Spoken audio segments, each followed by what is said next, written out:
నేను నిన్ను నీ రాజ్యాన్ని స్థిరపరుస్తాను. ఆహా, నిజంగా చెప్పాలంటే వర్ణించలేనిది, ఊహించలేనిది. పరలోకములో ఉన్నటువంటి దేవుడే మనుషుల దగ్గరికి వచ్చి, నా కుమారుడైన యెహోషాపాతు, నేను నీ రాజ్యమును స్థిరపరుస్తాను అంటే గమనించండి, ఎంత ఇష్టమైన భక్తి చేయకపోతే ఆ మాట దేవుడు ఆయనతో అన్నాడు. అవునంటారా కాదంటారా? నిజంగా చెప్తున్నా, యెహోషాపాతు చేసినటువంటి భక్తి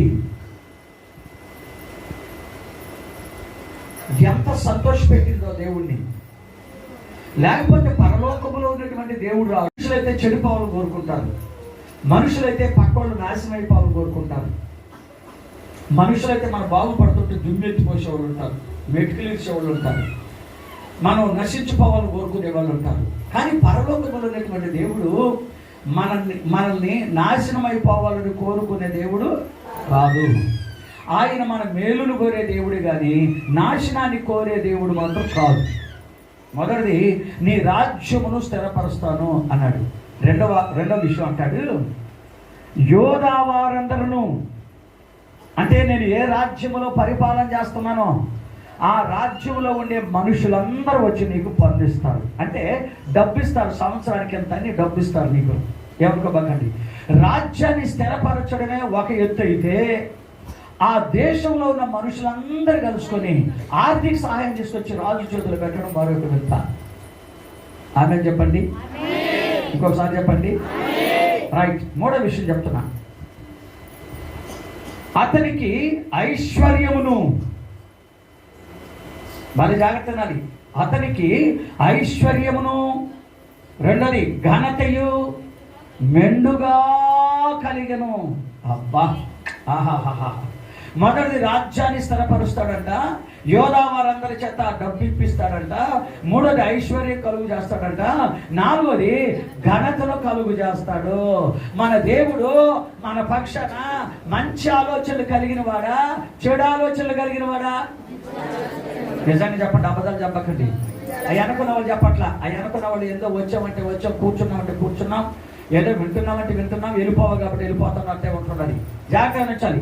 మన దేవుడు మన మీద మంచి అభిప్రాయం కలిగిన వాడా, చెడు అభిప్రాయం కలిగిన వాడా? జాగ్రత్తగా గమనించాలి. ఇప్పుడు యెహోషాపాతు మీద మంచి అభిప్రాయం కలిగి ఉన్నాడా, చెడు అభిప్రాయం కలిగి ఉన్నాడా?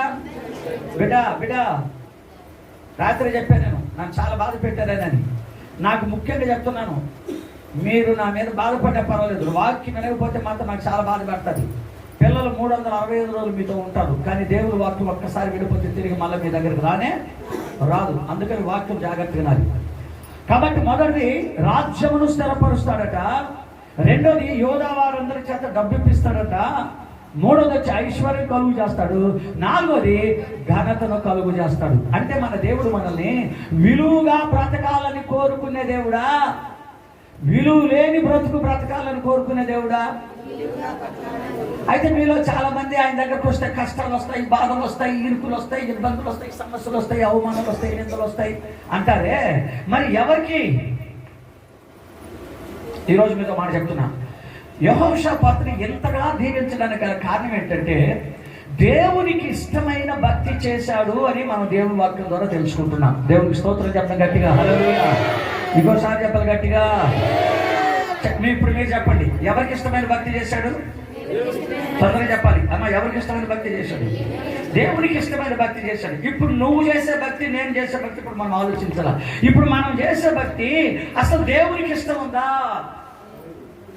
కరెక్ట్గా మనం చేసే భక్తి మన దేవునికి ఇష్టం ఉండదా? ఆయన ఏమంటాడు, నేను పరిశుద్ధులై ఉండేలాగునా మీరు కూడా పరిశుద్ధులై ఉండండి అని చెప్తున్నాడు. ఏం చెప్పాడు? నేను పరిశుద్ధులై ఉండేలాగునా మీరు కూడా పరిశుద్ధులై ఉండండి అన్నాడు. ఇప్పుడు మనం మందిరానికి వస్తుంటే, సీరియల్ చూస్తే, ఇప్పుడు పరిశుద్ధత ఎట్ట అవుతుంది? అది చెప్పండి, పరిశుద్ధత అవుతుందా? దేవుని మందిరికి వచ్చావు, ఓకే రైట్, నన్ను దీవించు ప్రభా, నా భర్తను దీవించు ప్రభా, నా పిల్లల్ని దీవించు ప్రభా, నా కుటుంబాన్ని దీవించు ప్రభా, నా అప్పుల ఊపిలోంచి నన్ను విడిపించు ప్రభా, నా బాధలు మంచి మేతత ఇచ్చే ప్రభా, ఈ సంవత్సరం భాగ్యాలన్నీ తీర్చేసుకోవాలి ప్రభా అని ప్రార్థన చేస్తుంది. సీరియల్ ముగించుకుపోతుంది. సినిమాలు ముగించుకుపోతుంది. ఇప్పుడు నువ్వు ఎట్లా బాగుపడతావు బిడ్డ? ఏ రకంగా నేను దేవుడు జీవిస్తాను? నేను జాగ్రత్తగా గమనించండి. నీ జాగ్రత్తగా నీ దాన్ని ఏమంటారంటే నీ పేదరికానికి కారణం నువ్వు చేసే భక్తే కారణం.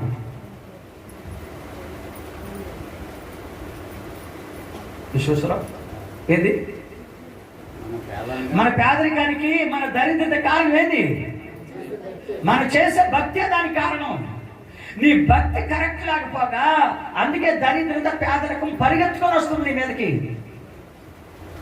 నీ భక్తి కరెక్ట్ లేదు కనుక నీ భర్త వేరే మారిపోయాడు.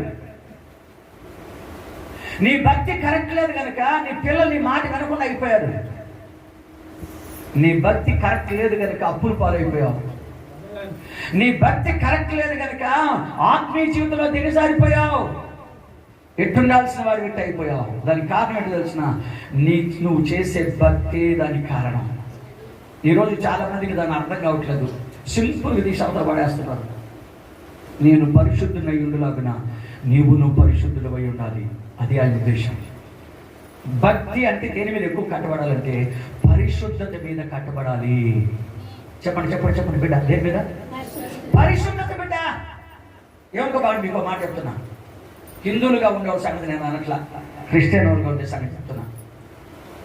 కొత్తగా వచ్చారు హిందువులు వచ్చారు అనుకుందాం. వాళ్ళు నేను అనుకున్నాం, ఎందుకంటే వాళ్ళకి తెలియదు, పాపం వాక్యం తెలియదు. మనలో కొంతమంది ఉద్యోగాలు చేసేవాళ్ళు ఉంటారు అనుకుందాం. ఉద్యోగానికి వెళ్ళేటప్పుడు మాత్రం ప్లాస్టిక్ బొట్టు తీసుకొని కట్టుని పెట్టేసుకుంటారు. డ్యూటీలో జరుగుతారు, డ్యూటీలోకి వెళ్ళిపోతారు. మళ్ళీ అక్కడి నుంచి కలిసి ఇంటికాడికి వచ్చేటప్పుడు మాత్రం మా పాస్టర్ గారు చూస్తారు, మా అమ్మగారు చూస్తారు, లేకపోతే మా సంఘ పెద్దలు చూస్తారు. అని వెంటనే కలిసి బొట్టు తీసి మామూలుగా పెట్టేస్తున్నాం. ఏంది దాని అర్థం? ఏంది దాని అర్థం? ఏమన్నా చెప్పండి బా, ఏందమ్మా దాని అర్థం? ఎందుకు పేదరికం వచ్చిందమ్మా? దరిద్రత ఎందుకు వచ్చింది? అప్పులు ఎందుకు వెళ్ళకపోతున్నాయి? కట్టుకున్న భర్త ఎందుకు మాటను కూడా దూరం అయిపోయాడు? 80 సంవత్సరాలు బతకాల్సిన మధ్యలోకి ఎందుకు వెళ్ళిపోయాడు? కారణం ఏంటో తెలిసిన? నువ్వు చేసే భక్తి దేవుణ్ణి ఏడిపిస్తా ఉంది, ఏడిపిస్తా ఉంది, ఏడిపిస్తా ఉంది, ఏడిపిస్తా ఉంది, ఏడిపిస్తా ఉంది. ఆ ఏడిపించే జీవితాన్ని చూసి చూసి చూసి దేవుడు ఏం చేశాడంటే నట్టు తిప్పాడు. అంతే, నట్టు తిప్పాడు ఆయన. నట్టు తిప్పితే అప్పుడు వెళ్ళిపోతాడు అంతే. ఎవరు ఈరోజు మీద మాట చెప్తున్నా, మన దేవుడు మన మీద మంచి ప్రణాళిక కలిగిన దేవుడు. ఆమేన్, హల్లెలూయా. చెప్పండి గట్టిగా, హల్లెలూయా. అయితే ఆ ప్రణాళికని నీ భక్తి ద్వారా నువ్వే పాడు చేసుకుంటున్నావు. ఆ భక్తి ద్వారా నువ్వే పాడు చేసుకుంటున్నావు. నువ్వు పాడు కాకుండా ఉండాలంటే నీ భక్తి ఎంత కరెక్ట్గా ఉంటుందో నీ జీవితం కూడా అంత కరెక్ట్గా ఉంటుంది. మందిరానికి ఏమొస్తుంది? అత్తా కోడలు కొలుచుకొని జుట్లు పట్టుకొని కొట్టుకుంటుంటారా? ఇంటికాడికి పోతే అందరు విగ్రహారాధికులు చూసేటట్టుగా అట్టమ్మ, ఎట్టమ్మ, మా అత్తమ్మ అట్టమ్మ, మా మామ ఎట్టమ్మ, మా కోడలు ఎట్టమ్మ, మా మరదలు ఎట్టమ్మ, మా మేనగోళ్ళు ఎట్టమ్మ అని ఆ ఊరంతా సాటించేటట్టుగా పక్క మనకు తెలిసేటట్టుగా మాట్లాడుతుంటే ఇక నీ భక్తి ఎట్టటి భక్తి? దాని అర్థం ఏంటంటే దేవుణ్ణి ఏడిపించే భక్తి చేస్తున్నావు. నేనంటాను, దేవుణ్ణి ఏడిపించే భక్తి చేసేదానికంటే అడ్రస్ లేకుండా మీరు బైబిల్ తీసుకొచ్చి బలిపేట మీద పెట్టేసి ఇంటికి వెళ్ళిపోయి తినండి, తాగండి, సుఖించండి, సంతోషించండి, ఎంజాయ్ చేయండి, సచ్చిన తర్వాత పాతాలకు వెళ్ళండి. అట్టన్నా పోండి, ఇట్టన్నా ఉండండి. ఆ దేవుని అవమానం చేయడం ఎందుకు? ఇప్పుడు మీరు కూడా చెప్తారు, బాత్రూమ్ల సంగతి చెప్తారు, మిగతా వాళ్ళ సంగతి నాకు తెలియదు. మీ దగ్గర చాలా మంది టీవీలు ఉన్నాయి.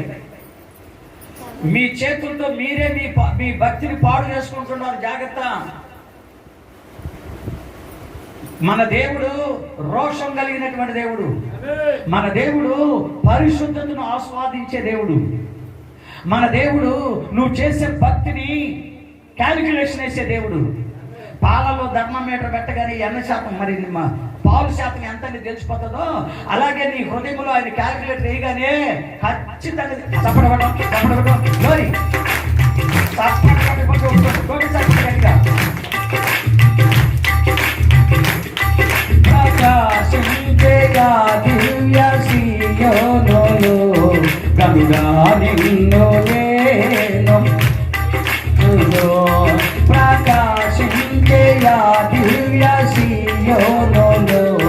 గముడా నిన్ను నేను దర్శింతును.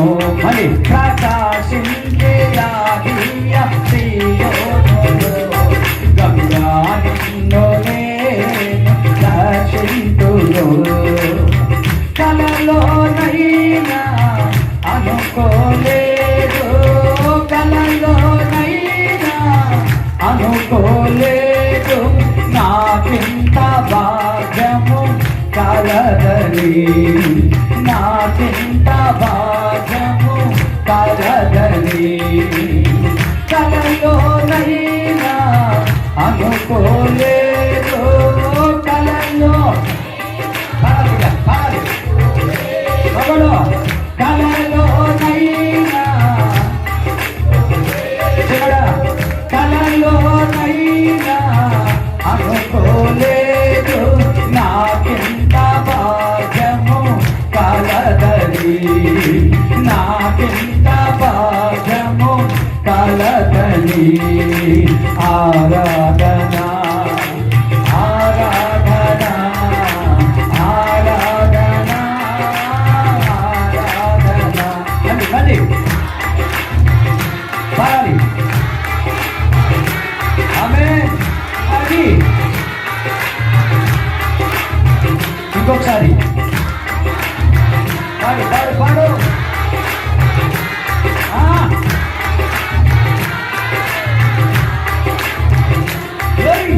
ఆరాధన నీకే ఆరాధన, ఆరాధన. మరొకసారి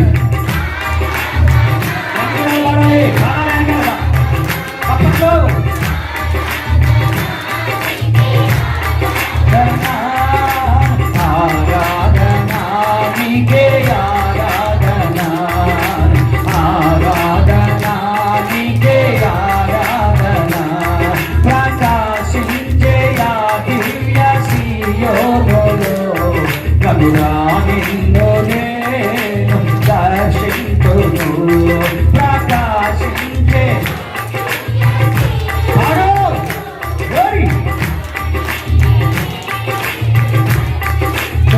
ఇంకోసారి ప్రకాశించే దివ్య సీయోనులో కనురా నిన్ను నేను దర్శింతును.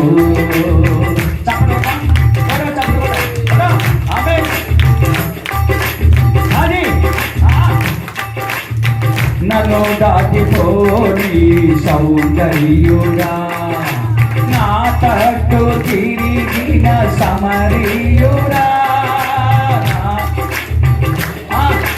సౌందర్యుడా, నా తట్టు తిరిగిన సమరీయుడా. ఇంకోసారి నన్ను దాటిపోని నా తట్టు తిరిగిన, మరొకసారి నన్ను దాటిపోని పాడాలి మీరు. నా తట్టు తిరిగిన మళ్ళీ మళ్ళీ మళ్ళీ నన్ను దాటిపోని బిడ్డ సమరీయుడా, నా తండ్రిని సముఖములో దీనుడనై నిన్ను దర్శించును.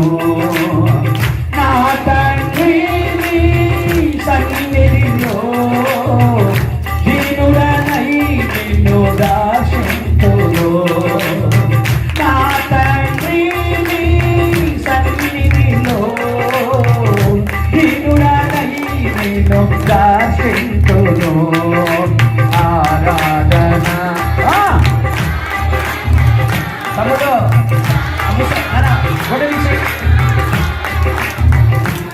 ఆమేన్.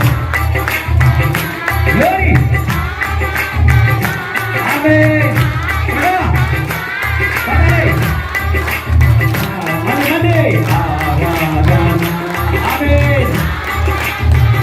హల్లెలూయా. ఆరాధన ఆరాధన నీకే ఆరాధన, ఆరాధన ఆరాధన నీకే. ఆరాధన నీకే. మళ్ళీ మళ్ళీ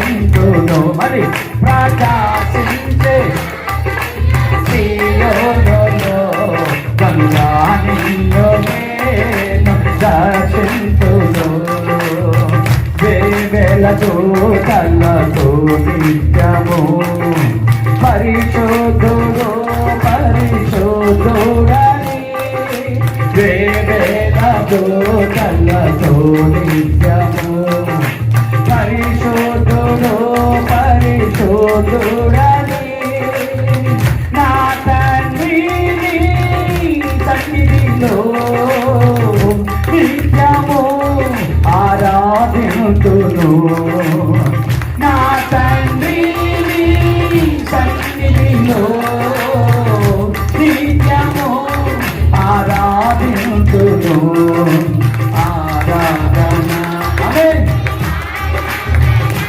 ఆమేన్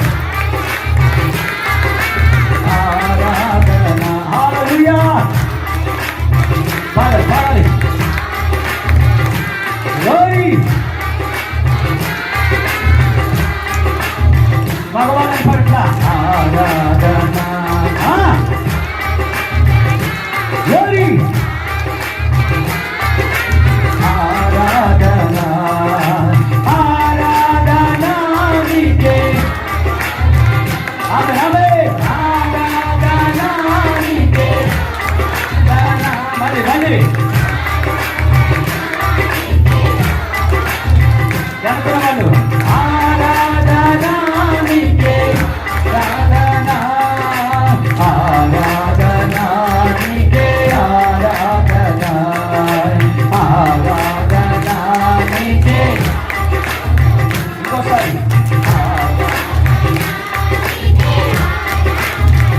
మరోసారి ఇంకోసారి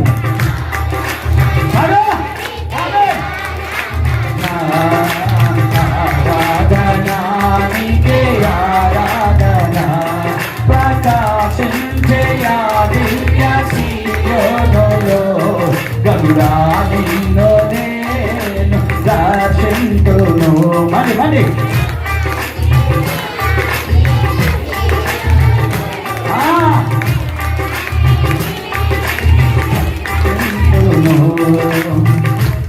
కలలోనైనా అనుకోలేదు కలలో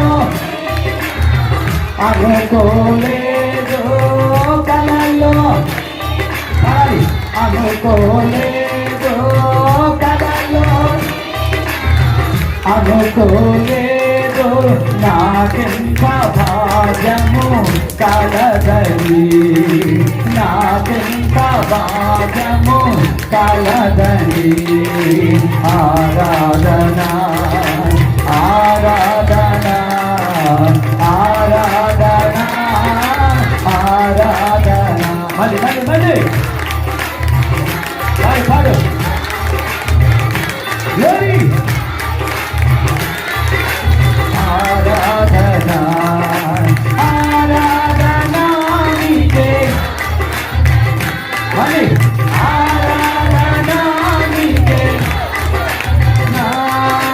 ఆరాధన నీకే ఆరాధన నీకే ఆరాధన నీకే మళ్ళీ ఆరాధన నీకే ఆరాధన స్తుతి ఆరాధన మళ్ళీ అది ఇంకొకసారి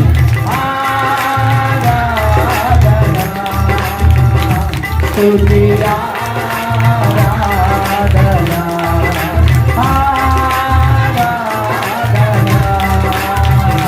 స్తుతి ఆరాధన ఆరాధన స్తుతి ఆరాధన ఆరాధన స్తుతి ఆరాధన ఆరాధన స్తుతి ఆరాధన ఆరాధన స్తుతి ఆరాధన యేసయ్యా యేసయ్యా యేసయ్యా యేసయ్యా మడి మడి మడి మడి యేసయ్యా యేసయ్యా యేసయ్యా ఆరాధన స్తుతి ఆరాధన ఆరాధన స్తుతి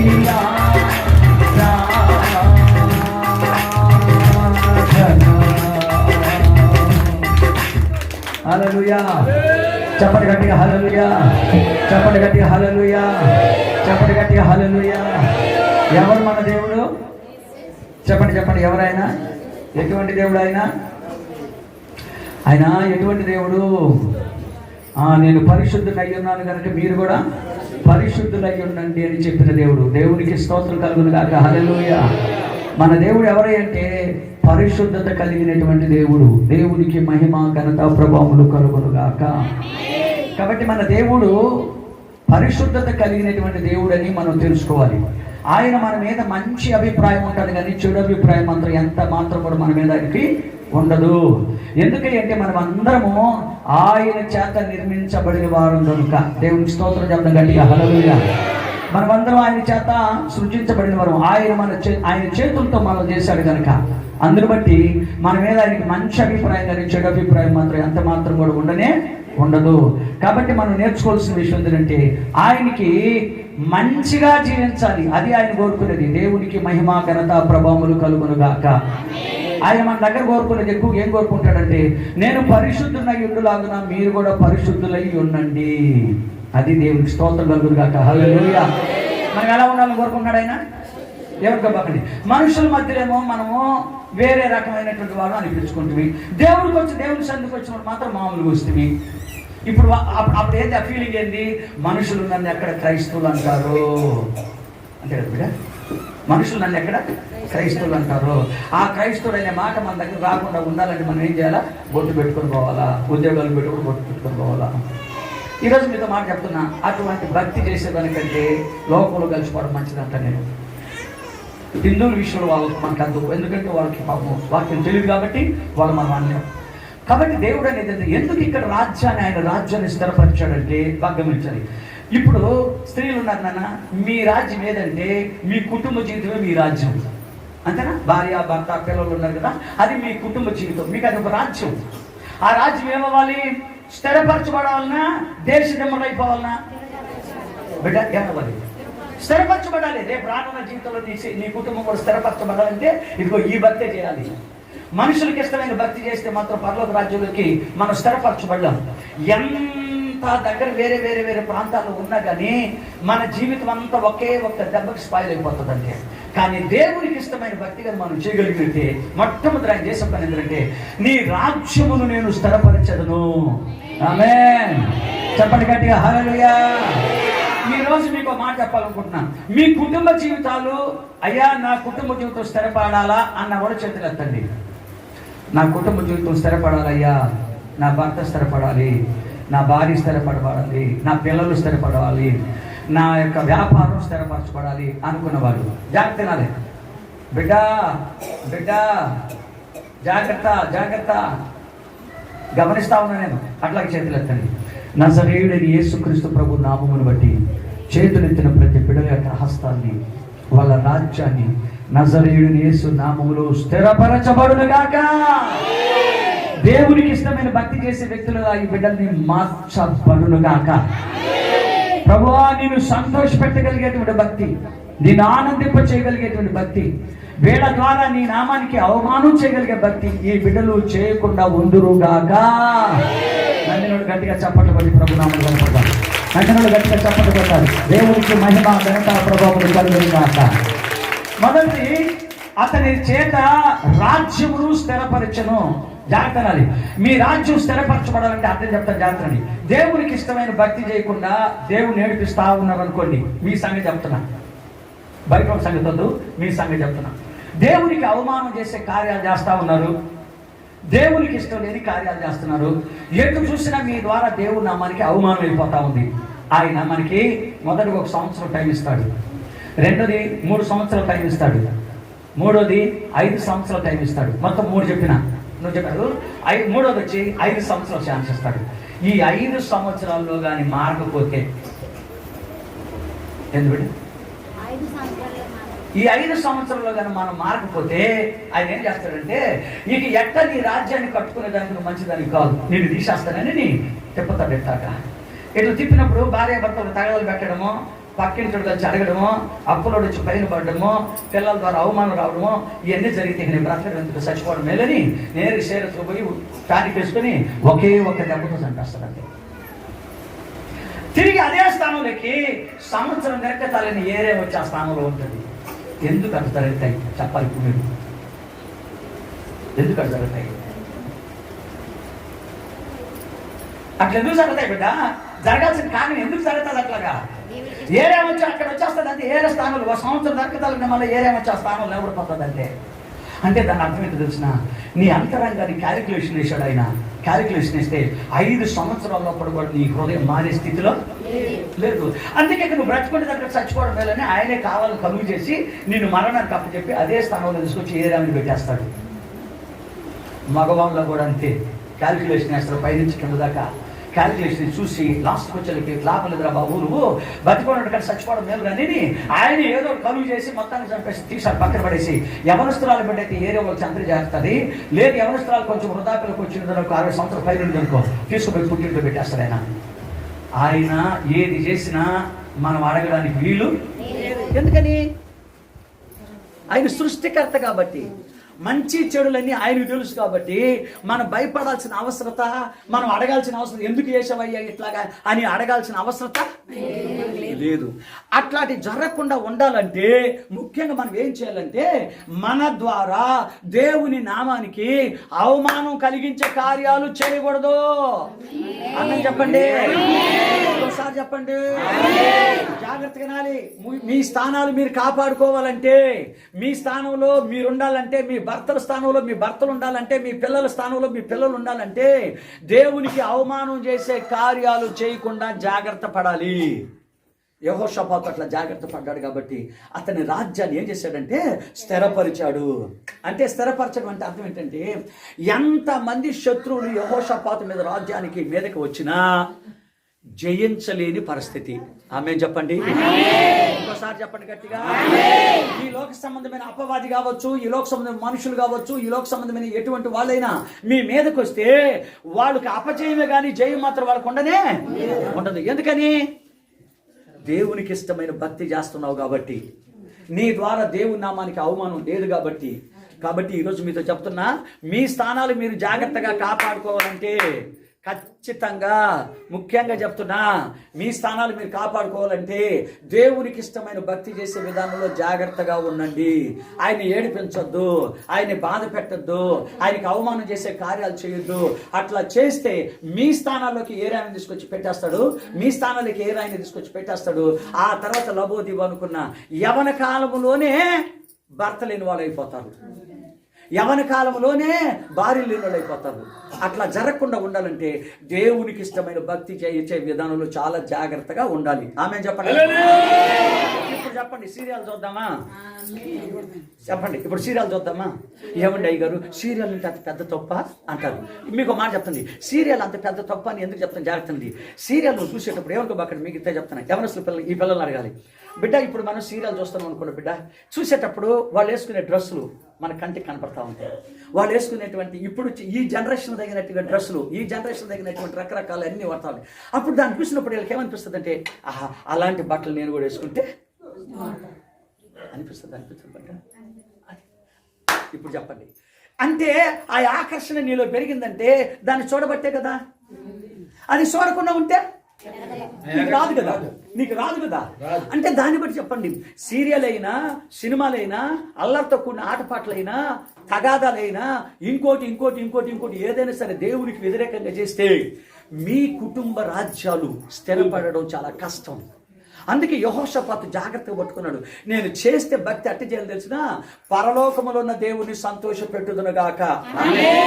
లేకపోతే ఆయన అన్నాడు, అయ్యా నీకు ఇష్టమైన భక్తి కానీ ఈ లోకంలో నేను చేయలేకపోతే నన్ను తీసి పారేసాయి, నన్ను ఈ లోకం కట్టద్దు, బతకద్దు, నాకొద్దు, నాకు ఈ లోకం వద్దు, నిబంధన చేసుకున్నాడు.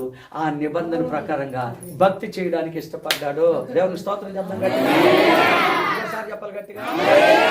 ఏం చెప్పాడు నాన్న? Praise lord. ఉంటాలి బంగారు తల్లి. ఏం చెప్పాడు నాన్న? దేవునికి ఇష్టమైన భక్తి చేసుకోవాలి. ఇష్టమైన భక్తి చేసుకుని అన్నాళ్ళు ఎలా ఉంటాం. నీ మనవరాళ్ళు మనవాళ్ళు 365 నీ దగ్గర ఉంటారు. వాక్యం ఉండదు బిడ్డ. ఏ భక్తు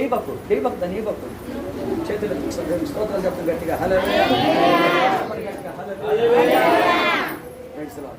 కాబట్టి ఈరోజు మీతో చెప్తున్న మాట ఏంటంటే, మన రాజ్యం స్థిరపరచబడాలంటే ఆయనకి ఇష్టమైన భక్తి మనం చేయాలి. ఒకటి, మన రాజ్యాన్ని స్థిరపరుస్తాడు. రెండోది వచ్చి పరుల సొమ్ము మన చేతిలో వచ్చి పడిపోతుంది.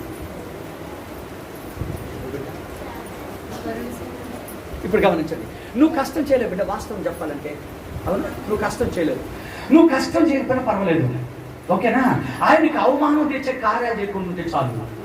పరుల సొమ్ము వచ్చి నీ చేతులు పడిపోతాడు బిడ్డ. ఆమె చెప్పండి గట్టిగా, ఇంకోసారి చెప్పండి గట్టిగా. నీకో మాట చెప్తాను గమనించండి. దేనికి ఆ శక్తి ఉందంటే భక్తికి మాత్రమే ఆ శక్తి ఉంది, ఇక దేంట్లో లేనే లేదు. ఒక వ్యక్తి యొక్క మనసు మారాలంటే దేవుడే మార్చాలి. ఎవరు మార్చాలి?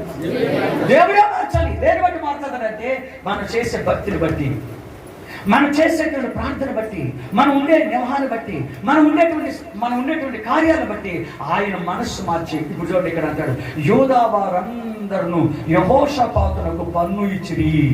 ఆహా, అంటే ఆ దేశంలో ఉండే ప్రజలందరినీ మనస్సు ఎవరు మార్చారు? దేని బట్టి? భక్తిని బట్టి. అంతే బిడ్డ. నీ బంధువులు నిన్ను ఆదరించకపోయినా, అన్నదమ్ములు నిన్ను ఆదరించకపోయినా, తల్లిదండ్రులు నిన్ను ఆదరించకపోయినా, మేనమావులు నిన్ను ఆదరించకపోయినా, ఇక రక్త సంబంధికులు మనల్ని ఆదరించకపోయినా, మనల్ని ఆదరించేవాడు ఒక ఆయన ఉన్నాడు. ఆయన పేరు నజరేయుడైన యేసు. ఆయనకి ఇష్టమైన భక్తి మనం చేయగలిగితే పరుల సొమ్ము వచ్చి మన చేతులు పడిపోతుందంటే. ఆమేన్, హల్లెలూయా. చెప్పండి, హల్లెలూయా. అది ఒక్క భక్తికి మాత్రమే ఉంది, ఇక తాళంతా ఇంకెవరికి లేదు. మరొక విషయం అంటాడు, అతనికి ఐశ్వర్యమును.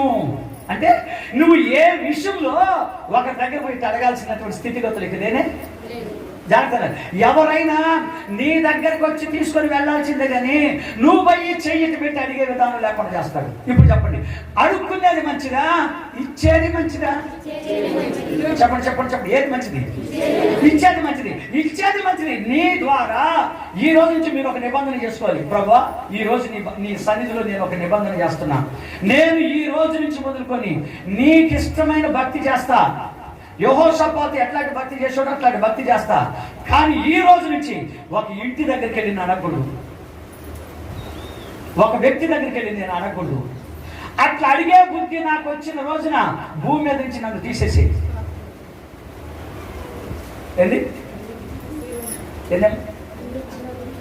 అట్లా నేను అడిగిన రోజున భూమి మీద నుంచి నన్ను తీసేసి. నాకొద్దు, నేను బ్రతికితే నీ కొరకే బ్రతుకుతా, జీవిస్తే నీ కొరకే జీవిస్తా. అంతేగాని నేను ఇతరుల దగ్గర పోయి అడగను. ప్రభువా, నా చెయ్యి ఎప్పుడు పైన ఉన్నది. నువ్వు వాక్యం చెప్పావు కదా, నిన్ను స్థిరపరుస్తానన్నావు కదా, యూదా వారందరి చేత నేను పన్నిపిస్తానన్నావు కదా, ఐశ్వర్యాన్ని కలుగు చేస్తానన్నావు కదా, ఘనత నీకు మెండుగా కలుగు చేస్తానన్నావు కదా. కాబట్టి నీకు నాకు మధ్యలో ఏంటంటే భక్తే. నువ్వు భక్తిని చూసి దీవించే దేవుడివి. నీకు ఇష్టమైన భక్తి నేను చేయలేని రోజున భూమి మీద నుంచి నేను చనిపోదును గాక. ఏంటది? నిబంధన. ఈ రోజు నువ్వు ఆ నిబంధన చేయగలిగితే యేసు నామమును బట్టి నీ చేయి పైనే ఉండును గాక. యేసు నామమును బట్టి నీ ఒకరికి అప్పించే వ్యక్తిగా మార్చబడదువు గాక. నీ అప్పులన్నీ తీరిపోవును గాక. ఆత్మీయ జీవితంలో అభివృద్ధిగా మార్చబడదువు గాక. నువ్వు అడుగుపెట్టిన ప్రతి స్థలంలో నీకు ఐశ్వర్యము, ఘనత, మెండుగా కలుగును గాక. నమ్మినోడు గట్టిగా చప్పట్లు కొట్టి ప్రభునామం కనపడతాను. గట్టి పెట్టాలి. జనాభా ఎక్కువ, శబ్దం తక్కువ. కొట్టలు దేవునికి మహిమ ఘనత ప్రభావములు కలుగునుగాక. ఆమేన్. ఇప్పుడు జాగ్రత్తనండి. ఇంకొక విషయాన్ని కూడా మీకు చదివి చూపిస్తా, దాంట్లో వాక్యంలోనే చదివి చూపిస్తా. తర్వాత ఆయన చేసిన భక్తి అట్టడి భక్తి నేను మీకు తెలియజేస్తా. రైట్. 17వ అధ్యాయము 3వ వచనం చదువు బిడ్డ. యెహోవా అతనికి ఏమై ఉన్నాడు? ఇప్పుడు జాగ్రత్త, నా సాయి చూడండి బిడ్డ, నా సాయి చూడండి. యెహోవా అతనికి, ఎవరికి? యెహోషాపాతుకి సహాయకుడై ఉండగా. ఇప్పుడు జాగ్రత్తనండి, ఎవరికి సహాయకుడిగా ఉన్నారు? యెహోవా పరలోకములో ఉన్న దేవుడు భూలోకంలో ఉన్న యెహోషాపాతుకి ఎట్లా ఉన్నాడంట? సహాయకుడై ఉన్నాడు. ఇప్పుడు జాగ్రత్తండి, ఏమి యెహోషువ ఒక్కడే మాత్రం భక్తి చేసేవాడా? మనం చేయలేమా? యెహోషాపాతు ఒక్కడే భక్తి చేస్తాడా? మనం చేయలేమా? చేయగలం, అంతే, చేయగలుగుతాం. ఆయన పుట్టింది 9 నెలలకి, మనం పుట్టింది కూడా 9 నెలలకే. ఆయన ఏమో 15 నెలలకు పుట్టి మనం కానీ 9 నెలలకి కానీ పుట్టిండుంటే, అయ్యా మనకి ఆయనకి మధ్యలో 7 నెలలు తేడా ఉంది, కాబట్టి ఆయన విధానం వేరు, మన విధానం వేరయ్యా అని అనొచ్చు. అంతేనే కదా? అవును కదా? ఆయన పుట్టింది 9 నెలలకి, మనం పుట్టింది 9 నెలలకి. అయితే తేడా ఎక్కడ వచ్చింది? అంతే గమనించాలి. భక్తి అంటే అర్థంటే నువ్వు నిలబడే విధానంలో వచ్చింది భక్తి. దేవునికి స్తోత్రం చెప్పడం గట్టిగా హల్లెలూయా. ఆయనేమో తీర్మానం చేసుకొని నిలబడ్డాడు, నీకు తీర్మానం లేదు. వస్తావు, కూర్చుంటావు, ఎన్నట్టుగా నటిస్తావు, మనసు లేకుండా ఎక్కడెక్కడో దిల్లాడికి వస్తుంటావు. చూడు మా చెల్లెల దగ్గర అట్లా వస్తున్నావు, అట్లా వెళ్ళిపోతున్నావు. అది దేవునికి ఇష్టమైన భక్తి కానీ కాదు. నిజంగా చెప్పాలంటే దేవునికి ఇష్టమైన భక్తి ఏంటంటే, ఈ లోకంలో ఉన్న వాళ్ళందరూ నాకు దూరమైనా, నా తల్లిదండ్రులు నాకు దూరమైనా, నా భర్త నాకు దూరమైనా, నా భార్య నాకు దూరమైనా, నా బిడ్డలు నాకు దూరమైనా, నన్ను కన్న తండ్రి, నా కొరకు ప్రాణం పెట్టిన వాడు, నా కొరకు రక్తాన్ని చిందించిన దేవుడు నాకు దూరంగా ఉండకూడదు. దేవునికి స్తోత్రం చెప్పడం గట్టిగా హల్లెలూయా. చెప్పండి గట్టిగా హల్లెలూయా. అలాగా నువ్వు ఎప్పుడైతే నిబంధన చేసుకోగలుగుతావో ఆయన నీకు సహాయకుడుగా ఉంటాడు. ఆమేన్ చెప్పండి. ఇప్పుడు మీరు చెప్పండి, చాలా మంది మీరు ఒక మాట వస్తూ ఉంటది, మా చిన్నాయన ఉన్నంతకాలం నాకేం పర్వాలేదండి, మా చిన్నం ఉన్నంతకాలం నాకేం పర్వాలేదండి, మా ఊర్లో ఎమ్మెల్యే గారి యొక్క పిఏ గారు ఉన్నాడు, ఆయన ఉన్నంతకాలం నాకేం పర్వాలేదండి, మా ఊర్లో సర్పంచ్ గారు ఉన్నారా, నిజంగా ఆయనే ఉన్నారంటే ఈ లోపల ఇంకెవరు ఉండబడలేదు. కొడుకులు చూడరు, కోడళ్ళు చూడరు, మనవాళ్ళు చూడరు, మనవరాలు చూడరు, పక్కింటోళ్ళు చూడరు, ఎదురింటోళ్ళు చూడరు, అయినోళ్ళు చూడరు, పోయినోళ్ళు చూడరు. కొన్ని సందర్భాల్లో దైవ శాఖలు కూడా మిమ్మల్ని పట్టించుకునే స్థితి మాకు ఉండదు కొన్ని సందర్భాలను బట్టి. అలాంటప్పుడు మీరు కూడా మా మీద బాధపడడానికి లేదు. మీరు బాధపడాల్సింది ఎవరో తెలిసినా, మీరు కరెక్ట్ భక్తి చేస్తా ఉంటే ఆయనే మీకు సహాయకుడై ఉండి నడిపిస్తాడు. ఆమేన్ హల్లెలూయా. చెప్పండి గట్టిగా హల్లెలూయా. ఈ లోకల్ ఎవరు నీకు సహాయకుడిగా? ఇప్పుడు మీరు ఏమని నిబంధన చేయాలంటే, ప్రభువా ఇప్పటిదాకా నేను మనుషుల మీద ఆధారపడ్డా. తమ్ముడు ఏం చెప్తాడు తమ్ముడు? ఇప్పుడు దాకా నేను మనుషుల మీద ఆధారపడ్డానయ్యా, మా చిన్నాయన మీద ఆధారపడ్డానయ్యా, మా చిన్నమ్మ మీద ఆధారపడ్డానయ్యా, మా పెదనాయన మీద ఆధారపడ్డానయ్యా, మా పక్కింటి మీద ఎదురోటి మీద ఆధారపడ్డానయ్యా, మా నర్సింహుల మీద ఆధారపడ్డానయ్యా, మా పుల్లయ్య మీద నేను ఆధారపడ్డానయ్యా. ఈ రోజు నుంచి ఆ పుల్లయ్యొద్దు, నర్సింహులొద్దు, ఇంకొక ఆయన వద్దు ప్రభువా, నీవే నాకు సహాయకుడై ఉండాలి. చెప్పండి గట్టిగా ఆమేన్ అని. నువ్వు ఎప్పుడైతే ఆయనతో నిబంధన చేస్తావో ఆయన అంటాడు, లోక సంబంధమైన మనుషులు వద్దన్నావు కదా, ఆత్మ సంబంధమైన వ్యక్తిగా నన్ను కావాలని కోరుకున్నావు కదా, ఇప్పుడు నువ్వు లోక సంబంధమైన మనుషులు వద్దన్నావు కాబట్టి ఈ రోజు నుంచి నేను నీకు సహాయకుడై ఉంటాను. ఆమేన్. ఇప్పుడు చెప్పండి, ఎప్పుడు అట్లా ఉంటాడంటే జాగ్రత్తగా గమనించాలి, నువ్వు చేసే భక్తిని బట్టి ఆయన నీకు ఉంటాడు. ఇప్పుడు నీ కుటుంబానికి నువ్వే చేయాలి భక్తి. నీ భర్త విషయంలో స్థిరంగా ఉండాలంటే, నువ్వు స్థిరంగా ఉండాలంటే, నీ పిల్లలు స్థిరంగా ఉండాలంటే, నీ భర్త స్థిరంగా ఉండాలంటే, నీ కుటుంబంలో ఉన్న వాళ్ళందరూ స్థిరంగా ఉండాలంటే, ఎక్కువగా ఏ కుటుంబంలో ఆడ మనిషి ఉందో ఆ కుటుంబంలో ఉన్న భార్యకి భర్తకి ఇద్దరికి ఆధారపడి ఉంది. అట్లా ఆధారపడిన రోజున ఎప్పుడు ఆయన నిన్ను స్థిరపరుస్తాడు, ఎప్పుడు నీకు ఆయన ఐశ్వర్యాన్ని కలుగు చేస్తాడు, ఎప్పుడు నీకు ఆయన ఘనతను కలుగు చేస్తాడు, ఎప్పుడు నీకు ఆయన సహాయకుడై ఉంటాడు. ఆమేన్. మీకు ఒక విషయం చెప్పాలనుకుంటున్నా, చెప్పకపోతే మీకు అర్థం కాదు, అది చెప్పాలి, చెప్తే నీకు అర్థం అవుతుంది. భక్తి ఏమో చేస్తా ఉన్నా నేను కూడా బాగా. నా సంఘంలో కొంతమంది బిడ్డలు ఉన్నారు, నన్ను బాగా ప్రేమించే బిడ్డలు. నా మనసు అంతా ఏంటంటే నాకు ఏ అక్కర వచ్చినా, నాకు ఏ బాధ వచ్చినా నాతో బాగుండేటువంటి బిడ్డలందరినీ పిలుచుకునేవాడిని, కూర్చునేవాడు. ఒక 10-15 మంది కూర్చున్నాడు. బిడ్డ, దేవుని సంఘంలో ఇంత కట్టాలనుకుంటున్నా, 2 లీటర్ల బాతులు లేవు, 2 లీటర్ల బాతులు కట్టాలనుకుంటున్నా, మందిరాన్ని ఇంకొకరు పెంచాలనుకుంటున్నా, ఒక 15 అడుగులు 16 అడుగులు పెంచాలనుకుంటున్నా, ఏం చేద్దాం అని అందరిని అడుగుతున్నాడు. బాగా మాట మీకు అర్థమైతే చెప్తున్నా. అడిగేవాడు నా దగ్గర కూర్చున్నప్పుడు మాత్రం బాగానే, అదే గారు, ఇదే గారు, ఇట్ట చేయాలి గారు, ఇట్ట చేయాలి గారు, ఇట్ట చేస్తే బాగుంటుంది గారు, అట్ట చేస్తే బాగుంటుంది గారు చెప్పేవాడు. ఎవరు? సంఘంలోని విశ్వాసులు. బిడ్డ, మన ఇద్దరు తెలుసుకోవాల్సిన విషయం, సంఘంలోని బిడ్డలందరూ కలుసుకొని పర్వాలేదు, నా తర్వాత అయ్యగారు దానికి అట్ట చేస్తే కదా అయ్యారు, ఎట్టపోతే దానికి ఇట్టి చిట్టొస్తే అప్పుడు కరెక్ట్ సెట్ అయిపోతుంది అయ్యారు అని చెప్తా ఉండేవాడు. బాగేనండి మాట. అట్లాగా నేను వాళ్ళ మీద ఆధారపడ్డా. నిజం చెప్తాను, జరిగిన సంగతి. 3 సంవత్సరాలు గడిచిపోయింది. ఒక్కరు కూడా చేతులు దాచిన వాళ్ళు, ఒక్కరు కూడా ఇదిగో ఈ 10 రూపాయలు తీసుకుపోయి గారు మీరు పని ప్రారంభించండి అని చెప్పిన వాళ్ళు లేదు. చెప్పకపోగా ఇంకొక విషయం ఏం తెలియదంటే, పాస్టర్ గారికి ఏ ఆపద వచ్చినా, ఏ ఆటంకం వచ్చినా ఈ 15 మందిని కూర్చోబెట్టుకొని మమ్మల్ని సలహాలు అడుగుతున్నాడు. మమ్మల్ని బిడ్డ నువ్వు కూడా నేర్చుకోవాలి బిడ్డ, ఇది చాలా ఇంపార్టెంట్. రాబోయే రోజుల్లో మీ సేవకుండలే ఉన్నతమైనటువంటి స్థితిలో ఆస్వాదిస్తాడు. మామూలు చేసిన దానికంటే మీరు 100 అంతలుగా చేస్తారు బిడ్డ. ఆమె చెప్పండి గట్టిగా. స్తోత్రం కలుగును కాక. దేవుడు నీకు ఆ కళ ఇచ్చేసాడు బిడ్డ. ఆటోమేటిక్గా నేను ఎందుకు ఏర్పాటు చేస్తున్నాడు ఈ సంఘంలో చెప్తాను, నేను జాగ్రత్తగా నుంచి. వాస్తవంగా చెప్పాలంటే దేవుడు తమ్ముడు రైట్ హ్యాండ్ అయితే దేవుడికి నువ్వు లెఫ్ట్ హ్యాండ్. అంటే కారణం ఈ పరిచర్యకి అమ్మ తర్వాత నువ్వైతేనే సరిపోతావని దేవుడు ముందుగానే ప్రాణాలు కైకొని తీసుకొని వచ్చి అమ్మ ఉండేటప్పుడే అమ్మ దగ్గర తీసుకొచ్చి నేను పెట్టి ట్రైనింగ్ ఇప్పిస్తా ఉన్నాడు. నీ అంత అదృష్టవంతురాలు ఇంకొకటి లేదు లేదు లేదు. వేసినామని బట్టి 3 సంవత్సరాలే ఉంటుంది బిడ్డ నీకు ఈ పరిస్థితి. 3 సంవత్సరాలు దాటిందంటే నీ స్థితిగతుల్ని మార్చేస్తుందంటే, నువ్వు ఎక్కడ అడుగు పెడతావంటే అడుగు పెట్టిన ప్రతి ప్రదేశంలో అనేకమైనటువంటి వ్యక్తులు నీకు పరిచయం అయిపోతారంటే, ఒక్క మాట నువ్వు గీసిన గీతే నిలబడిపోతాడంటే ఇక ఏరే వాడు నీకు చెప్పేదానికి అడ్డే ఉండదు. ఎక్కడ చూసినా నీ ఆలోచన చేత, నీ తలంపుల చేతనే నడిపించబడుతుంది. దేవుని స్తోత్రం చేద్దాం గట్టిగా హల్లెలూయా. చెప్పండి గట్టిగా హల్లెలూయా. కాబట్టి దేవుడు మన జీవితంలో ఉన్నటువంటి విషయాలు ఏంటంటే, ఆయనకి ఇష్టమైనటువంటి భక్తి మనం చేసే కొద్ది ఆయన ఏం చేస్తాడంటే మనకు సహాయకుడుగా ఉండి మనకు సలహాలు ఇచ్చి, ఆయన ఆలోచనలు ఇచ్చి, ఆయన తలంపులు ఇచ్చి ఆయన మనం నడిపిస్తూ ఉంటాడు. అందుకే ఇక్కడ ఏం రాశాడంటే, యెహోషాపాతుకి యెహోవా సహాయకుడై ఉండగా. ఇప్పుడు చెప్పండి, ఎవరికి సహాయకుడుగా ఉన్నారు? 3 సంవత్సరాలు ప్రజలందరూ పిలుచుకొని, దేవుని బిడ్డలందరూ పిలుచుకొని చెప్తా ఉంటే, మా అయ్యగారు ఏగులుసిపోతుంటే మా 15 మందిని పిలుచుకొని మా దగ్గర సహాయాలు పొందుతున్నాడు. అంతేకాదు ఇంకో మాట ఏంటంటే, మేము అయ్యగారికి సహాయం చేయాలంట. నేను ఎంతగా వాళ్ళు ప్రేమించనో నన్ను అంత కాలుతుందని దేవుడు.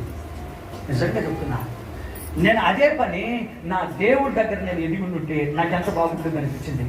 ఆ తర్వాత లాస్ట్కి వచ్చిన పరిస్థితి ఎంత తెలిసిన, ప్రభా నేను ఒక రోజు హిజ్కియా గురించి చదువుతా ఉన్నా.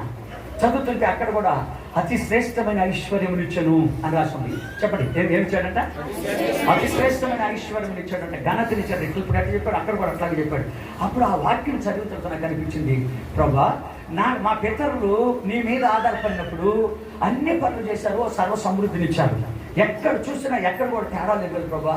అయితే నేను ఈ రోజు నుంచి చెప్తున్నా, నా విశ్వాసులకి ఈ రోజు నుంచి ఒక్కరిని పిలిచేది ఉండదు, ఒక్కరితో కూడా సలహా చెప్పేది మాత్రం ఉండదు. ఏ సలహా ఇచ్చినా నువ్వే ఇవ్వాలి, ఏ ఆలోచన ఇచ్చినా నువ్వే ఇవ్వాలి, ఏ డబ్బు ఇచ్చినా నువ్వే ఇవ్వాలి, ఏది చేసినా నువ్వే చేయాలి. ఈ రోజు నుంచి నిబంధన చేస్తున్నా. ఒక్క విషయం కూడా ఇక నేను ఎప్పుడు పిలవను ప్రభు అని ప్రభుత్వ నిబంధన చేసుకుని ఇక దేవుని దగ్గర గడపడానికి మొదలుపెట్టా. బాగా నా ఉద్దేశం పబ్లిక్గా చెప్పేసి, ఎప్పుడైతే నన్ను నేర్పించారో అప్పుడు నేనేం చెప్పేశానంటే, సంగమా నేను ఈ రోజు మీద తీర్మానం కలిగిన మాటలు మాట్లాడాలనుకుంటున్నాను అన్నా. ఏం చెప్పన్నాడు, ఈ రోజు నుంచి ఎవరికైనా మన సంఘంలో బాగలేకపోతే, అయ్యగారు నేను బాగలేకుండా ఉన్నాను, నా కొరకు ప్రార్థన చేసేదానికి మరి ఇంటి దాకా వచ్చి కొంచెం ప్రార్థన చేసిపోతారా అని మీరు ఫోన్ చేస్తేనే పాస్టమ్ గారు కానీ నేను కానీ ఇద్దరు కలిసి వస్తాం. ఒకవేళ మీరు పిలవలేదనుకోండి, ఇదిగో ఈ బలిపీఠం దగ్గరే కూర్చో ఉంటాం. మాకొద్దు, దేవుడి దగ్గర తప్ప ఇంకెవరి దగ్గర పోయేదానికి అవకాశం లేదు. మీరు నా మీద ఏం బాధపడదు. మీకు అవసరం ఉన్నప్పుడు మాత్రం పిలవండి, తప్పనిసరిగా వచ్చేస్తాం. ఇంతకుముందు నెలకు ఒకసారి కుటుంబం దర్శించేవాడిని, ఇప్పుడు అది కూడా దర్శించడం నాకొద్దు. నా ప్రభు కానీ బిచ్చగాడైతే నేను బిచ్చగాడైపోతా. ఏది బిడ్డ? నా ప్రభు కానీ బిచ్చగాడు కానీ అయిపోతే నేను కూడా బిచ్చగాడు అయిపోతా. నా ప్రభు ఉన్నతమైన వ్యక్తి అయితే నేను కూడా ఉన్నతమైన వ్యక్తిగా మారతా. కాబట్టి ఈ రోజు నుంచి నేను రాను, మీరు పిలిస్తేనే వస్తా అని నిబంధన చేసేసిన. జాగ్రత్త.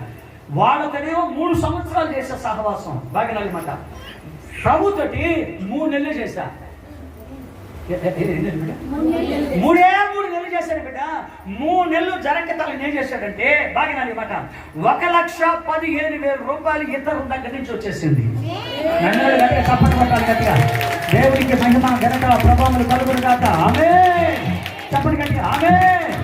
ఎంత వచ్చింది? ఎంత వచ్చింది? ఎంత వచ్చింది? చెప్పకమ్మని చెప్పాలి. ఎంత వచ్చింది? 1,15,000 రూపాయలు ఇతరుల దగ్గర నుంచి వచ్చేసింది. అంతే. వేస్ట్ బండి వ్యాపారం చేస్తుంటాం మన బిడ్డలో. అసలు వాళ్ళు ఇస్తారని నేను ఎప్పుడూ అనుకోలేదు. నేను అసలు ఆ ఊహలో కూడా నేను వెళ్ళలేకపోయినంటే వెంటనే ప్రేరేపణ చేశాడు దేవుడు. ఒక వ్యక్తి వచ్చి 22,000 రూపాయలు ఇచ్చాడు, ఒక వ్యక్తి 30,000 ఇచ్చాడు. అట్లా 1,15,000 చేసింది. కరెక్ట్గా 22 రోజులకి మందిరాన్ని పెంచేసిన, తర్వాత లీటర్ బాత్రూమ్లు కట్టేసిన. నిజంగా చెప్పాలంటే ఎవరి మీద ఆధారపడినప్పుడు? ఈ రోజు మీతో చెప్పేది కూడా అదే. ఏ మాటైనా కట్టుకున్న భర్త కంటే ముందు దేవుడికే మీరు చెప్పాలి. కట్టుకున్న భార్య కంటే ముందుగా దేవునికే చెప్పాలి తప్ప కట్టుకున్న భార్య కూడా ముందు చెప్పకూడదు. మీతో చెప్తున్న మగవాళ్ళారా, మీతో చెప్తున్నా, మీరు అనుకున్న కార్యాలు నెరవేర్చబడాలంటే కట్టుకున్న భార్య కంటే కూడా ముందు దేవునికి మాత్రమే చెప్పాలి తప్ప ఏరే వాళ్ళకి చెప్పడానికి వీలు లేదు. నా దేవుడు 90 రోజుల లోపల అద్భుతములు జరిగించి ఆశ్చర్యపోయేటట్టుగా చేశాడు. ఎట్లా జరిగింది పాస్టర్? ఇప్పుడు అంటాడు వచ్చి, డాడీ ఎట్లా జరిగింది డాడీ అంటే, మీరు అడగకూడదు, నేను చెప్పకూడదు. దేవుని స్తోత్రాలు చెప్పాలి గట్టిగా. హల్లెలూయా చెప్పాలి గట్టిగా. హల్లెలూయా. కాబట్టి మరొక పాట పాడుకుందాం. దేవునికి మహిమ ఘనత ప్రభావములు కలుగునుగాక.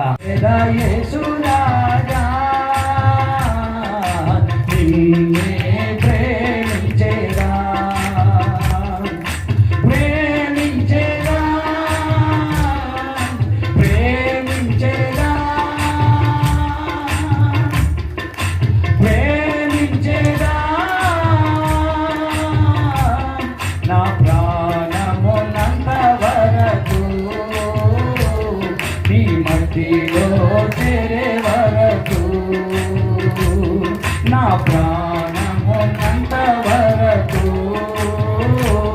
నీ మహిమలో చేరే వరకు ఆరాధించద యేసు రాజా, నిన్నే ఆరాధించేదా. ఆరాధించద యేసు రాజా, నిన్నే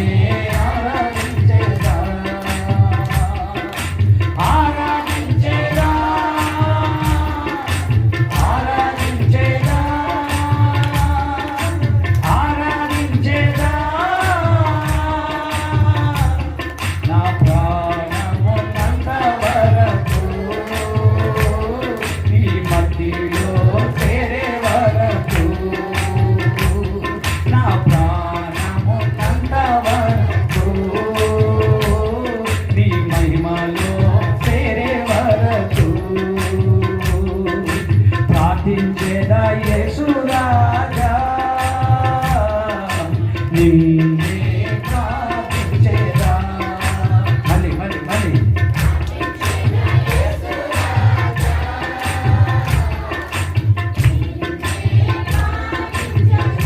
మళ్ళీ మరొకసారి ప్రార్థించేదా యేసు రాజా, నిన్నే ప్రార్థించేదా.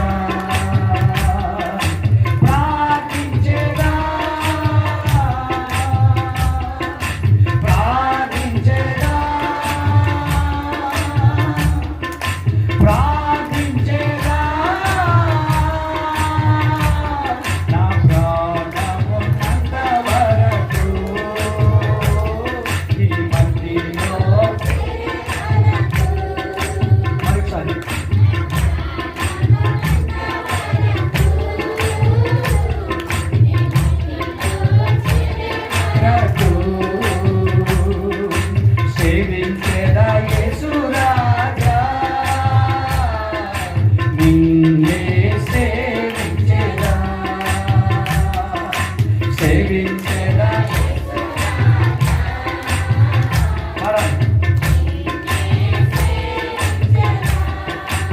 ఆమేన్. సేవించేదా, సేవించేదా,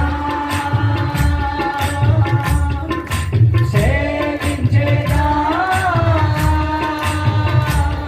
నా ప్రాణమున్నంత వరకు ఈ మట్టిలో చప్పట్లు పడట్లా, చప్పట్లు పాట. ప్రాణమున్నంత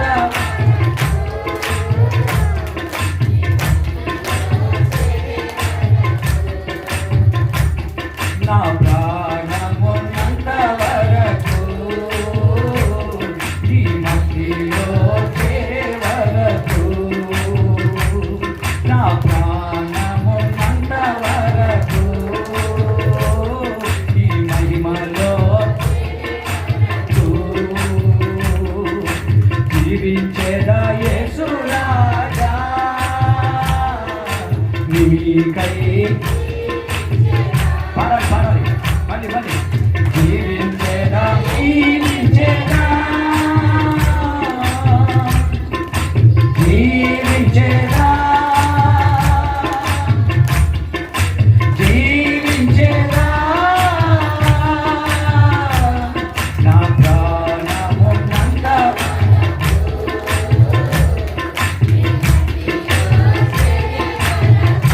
మంచిగా పాడుతున్నాం అలా. ప్రాణమున్నంత వరకు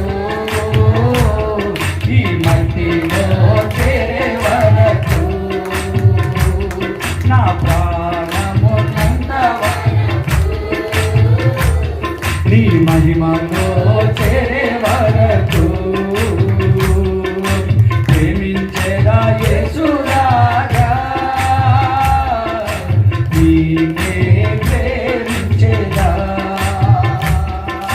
ప్రేమించేదా యేసు రాజా,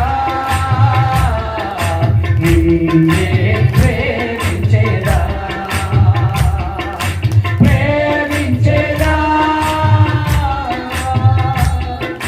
ప్రేమించేదా, ప్రేమించేదా, నా ప్రాణమున్నంత వరకు ఈ మట్టిలో చేరే వరకు, నా ప్రాణమున్నంత వరకు ఈ మహిమలో వరకు. హల్లెలూయా. చెప్పండి గట్టిగా హల్లెలూయా. మరొకసారి చెప్పండి గట్టిగా హల్లెలూయా. ఇప్పుడు దాకా మనం ఏం నేర్చుకున్నాం? ఆయన రాజ్యాన్ని స్థిరపరిచాడు, యోధా వారందరూ పండించారు, ఐశ్వర్యం కలుగు చేశాడు, ఘనతను మెండుగా కలుగు చేశాడు, ఆయనకి సహాయకుడిగా ఉన్నాడు. రైట్. ఇప్పుడు జాగ్రత్త. ఇప్పుడు ఆయన ఇచ్చిన ఆశీర్వాదాలు. ఇప్పుడు ఈయన ఎలాంటి భక్తి చేశాడు ఇప్పుడు తెలుసుకోవాలి మనం. బిడ్డ ఏం చేయాలి ఇప్పుడు మనం? ఎలాంటి భక్తి చేసి ఇప్పుడు ఈ భక్తి మనం చేస్తున్నామా చేయట్లేదు? ఇప్పుడు మనం టాలీ చేసుకోవాలి. పాపా మనం ఇప్పుడు భక్తి టాలీ చేసుకోవాలి, మనం చేస్తున్నామా లేదా ఈ భక్తిని అని ఇప్పుడు మనం తెలుసుకోవాలి. రైట్. ఇప్పుడు ఆయన ఎలాంటి భక్తి చేశాడో మీకు తెలియజేస్తాను. కీర్తన గ్రంథం మరి దేవుని యొక్క వాక్యం రాబడిన మాట నాన్న ఇందాక చదివిన మాటే 17వ అధ్యాయం 3వ వచనం మళ్ళీ చదువు బిడ్డ. యెహోవా అతనికి సహాయకుడై ఉండగా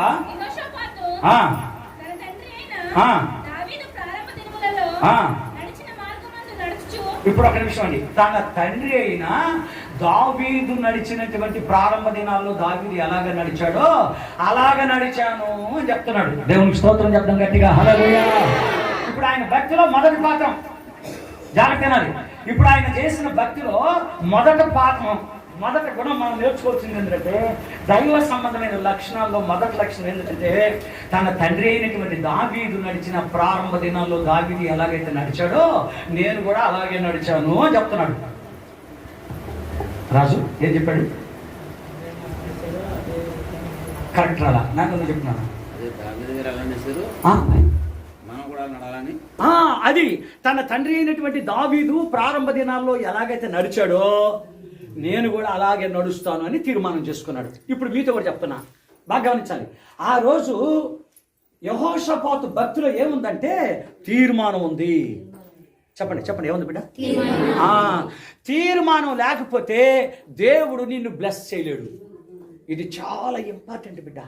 మనం ఆశీర్వదించబడడానికి, మనం దీవించబడడానికి, ఆత్మీయ జీవితంలో ఎదగడానికి, సంఘం పెరగడానికి, కావలసిన ప్రతి అవసరం తీర్చడానికి దేవునికి మనకి మధ్యలో ఏముండాలంటే తీర్మానం ఉండాలి. ఇప్పుడు ఆయన ఏమన్నాడు? తన తండ్రి అయిన దావీదు ప్రారంభ దినాలలో నడిచినటువంటి నడకని నేను నడుస్తాను. ఏంది? చెప్పండి, ఏంది? ఈరోజు దేవుని మందిరానికి వస్తున్నావు కానీ నీ జీవితం ఏమి లేదంటే తీర్మానం లేదు.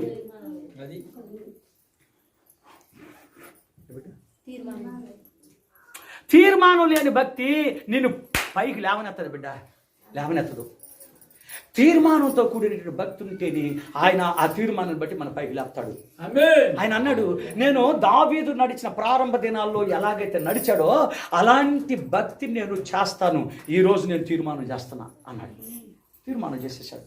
సరే, దావీదు ఎలాంటి భక్తి చేశాడయ్యా అని మనం గమనిస్తే 119వ అధ్యాయం, కీర్తనల గ్రంథం 119వ అధ్యాయము,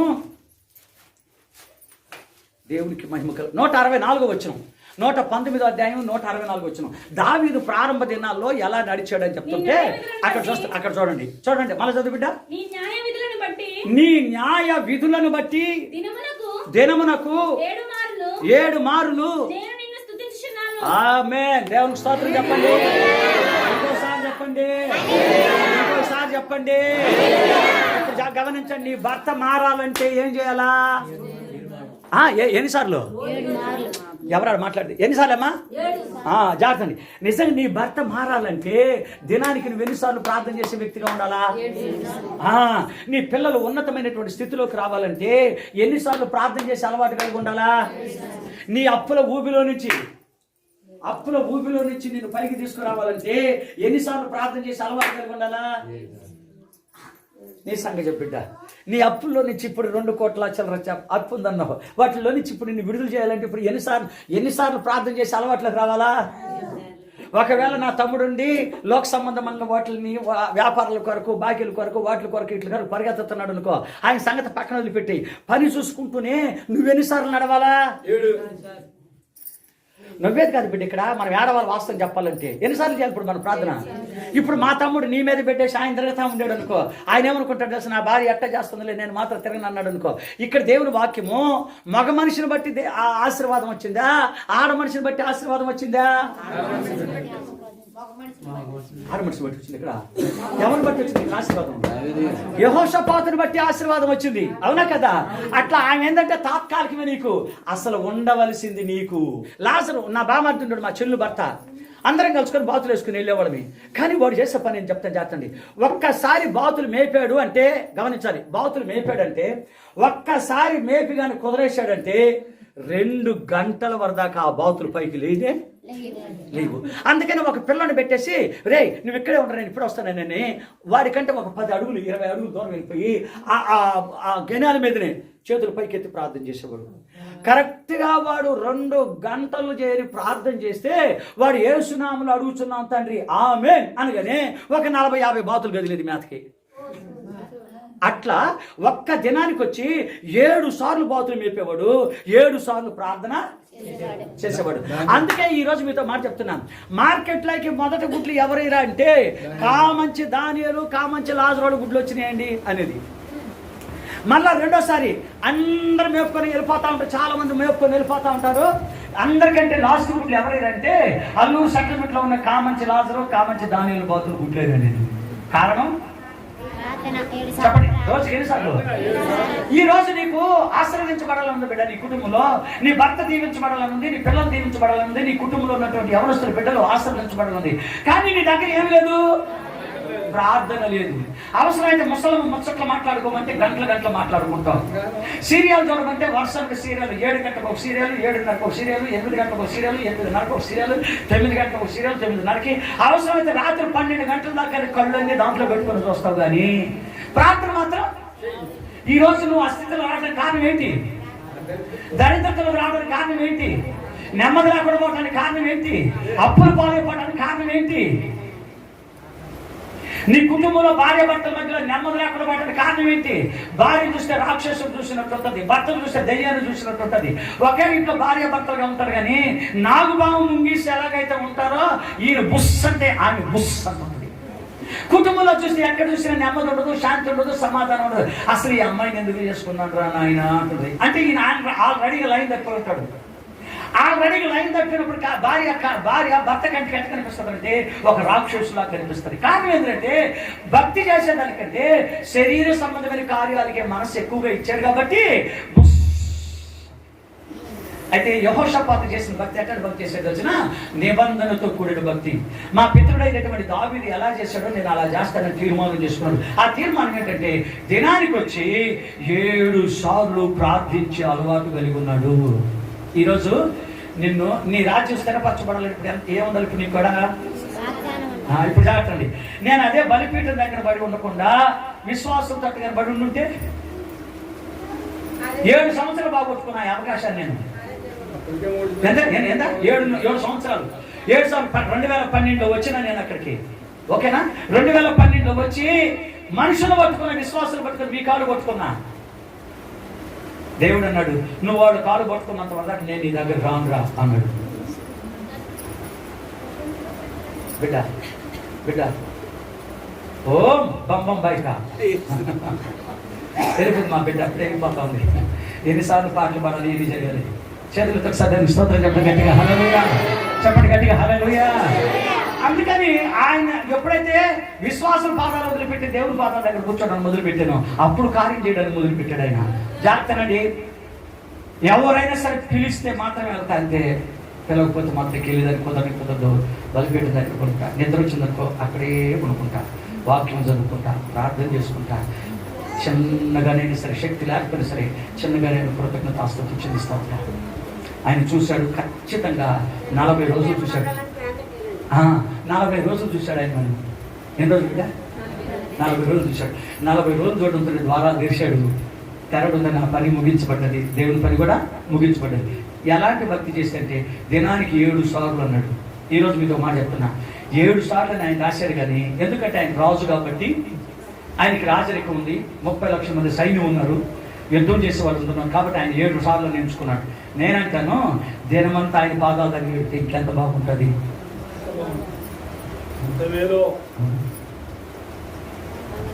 అవునా? దినమంతా ఆయన దగ్గర గడుపు. మీకు మాట చెప్తాను, పాస్టర్ అయ్యా నాకు ప్రార్థన రాదే, దినమంతా నువ్వు గడపమంటున్నావే, అసలు ఎట్లా గడపాలి ఒకసారి చెప్పంటారా? నేను చెప్తానండి. నీకు పాటలు వచ్చినా, పాటలు రాకపోయినా, ప్రార్థన వచ్చినా, ప్రార్థన రాకపోయినా నువ్వు భయపడాల్సిన అవసరం లేదు. నేను చెప్పినట్టు ఏం చేస్తానంటే, చక్కగా ముందర స్నానం చేసేయండి, మంచి బట్టలు కట్టుకోండి. మీరు పండుకునేటువంటి సాప ఎట్టి పరిస్థితుల్లో తెచ్చుకొని వేసుకోకూడదు ప్రార్థనకి. ఇది మాత్రం గ్యారెంటీ. భార్యాభర్తలు పడుకునేటువంటి సాపలు కానీ ఒకళ్ళు ఉంటే దాన్ని తీసి పక్కన పెట్టేసేసి ఒక మంచి సాప కొనుక్కోండి, తీసుకొచ్చి సాప మంచిగా మీ ఇంట్లో పెట్టుకోండి.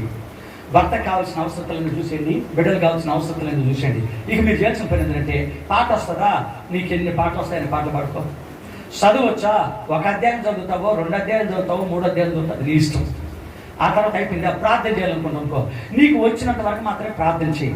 ఒకవేళ నిజంగా నీ జీవితంలో నీకు ప్రార్థన రాలేదు అనుకుందాం, కూర్చొని నువ్వు చేయాల్సిన పని ఏంటంటే స్తుతి స్తోత్ర, స్తుతి స్తోత్రం, స్తుతి స్తోత్రం, స్తుతి స్తోత్రం.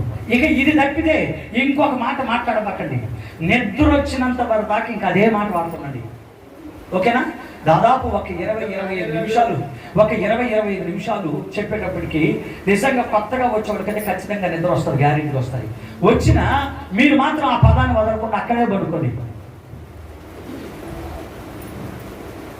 అక్కడే పడుకో, తప్పలేదు. నేను చెప్తున్నాను, జాగ్రత్తగా చెప్తున్నాను, పనుకోండి అక్కడే.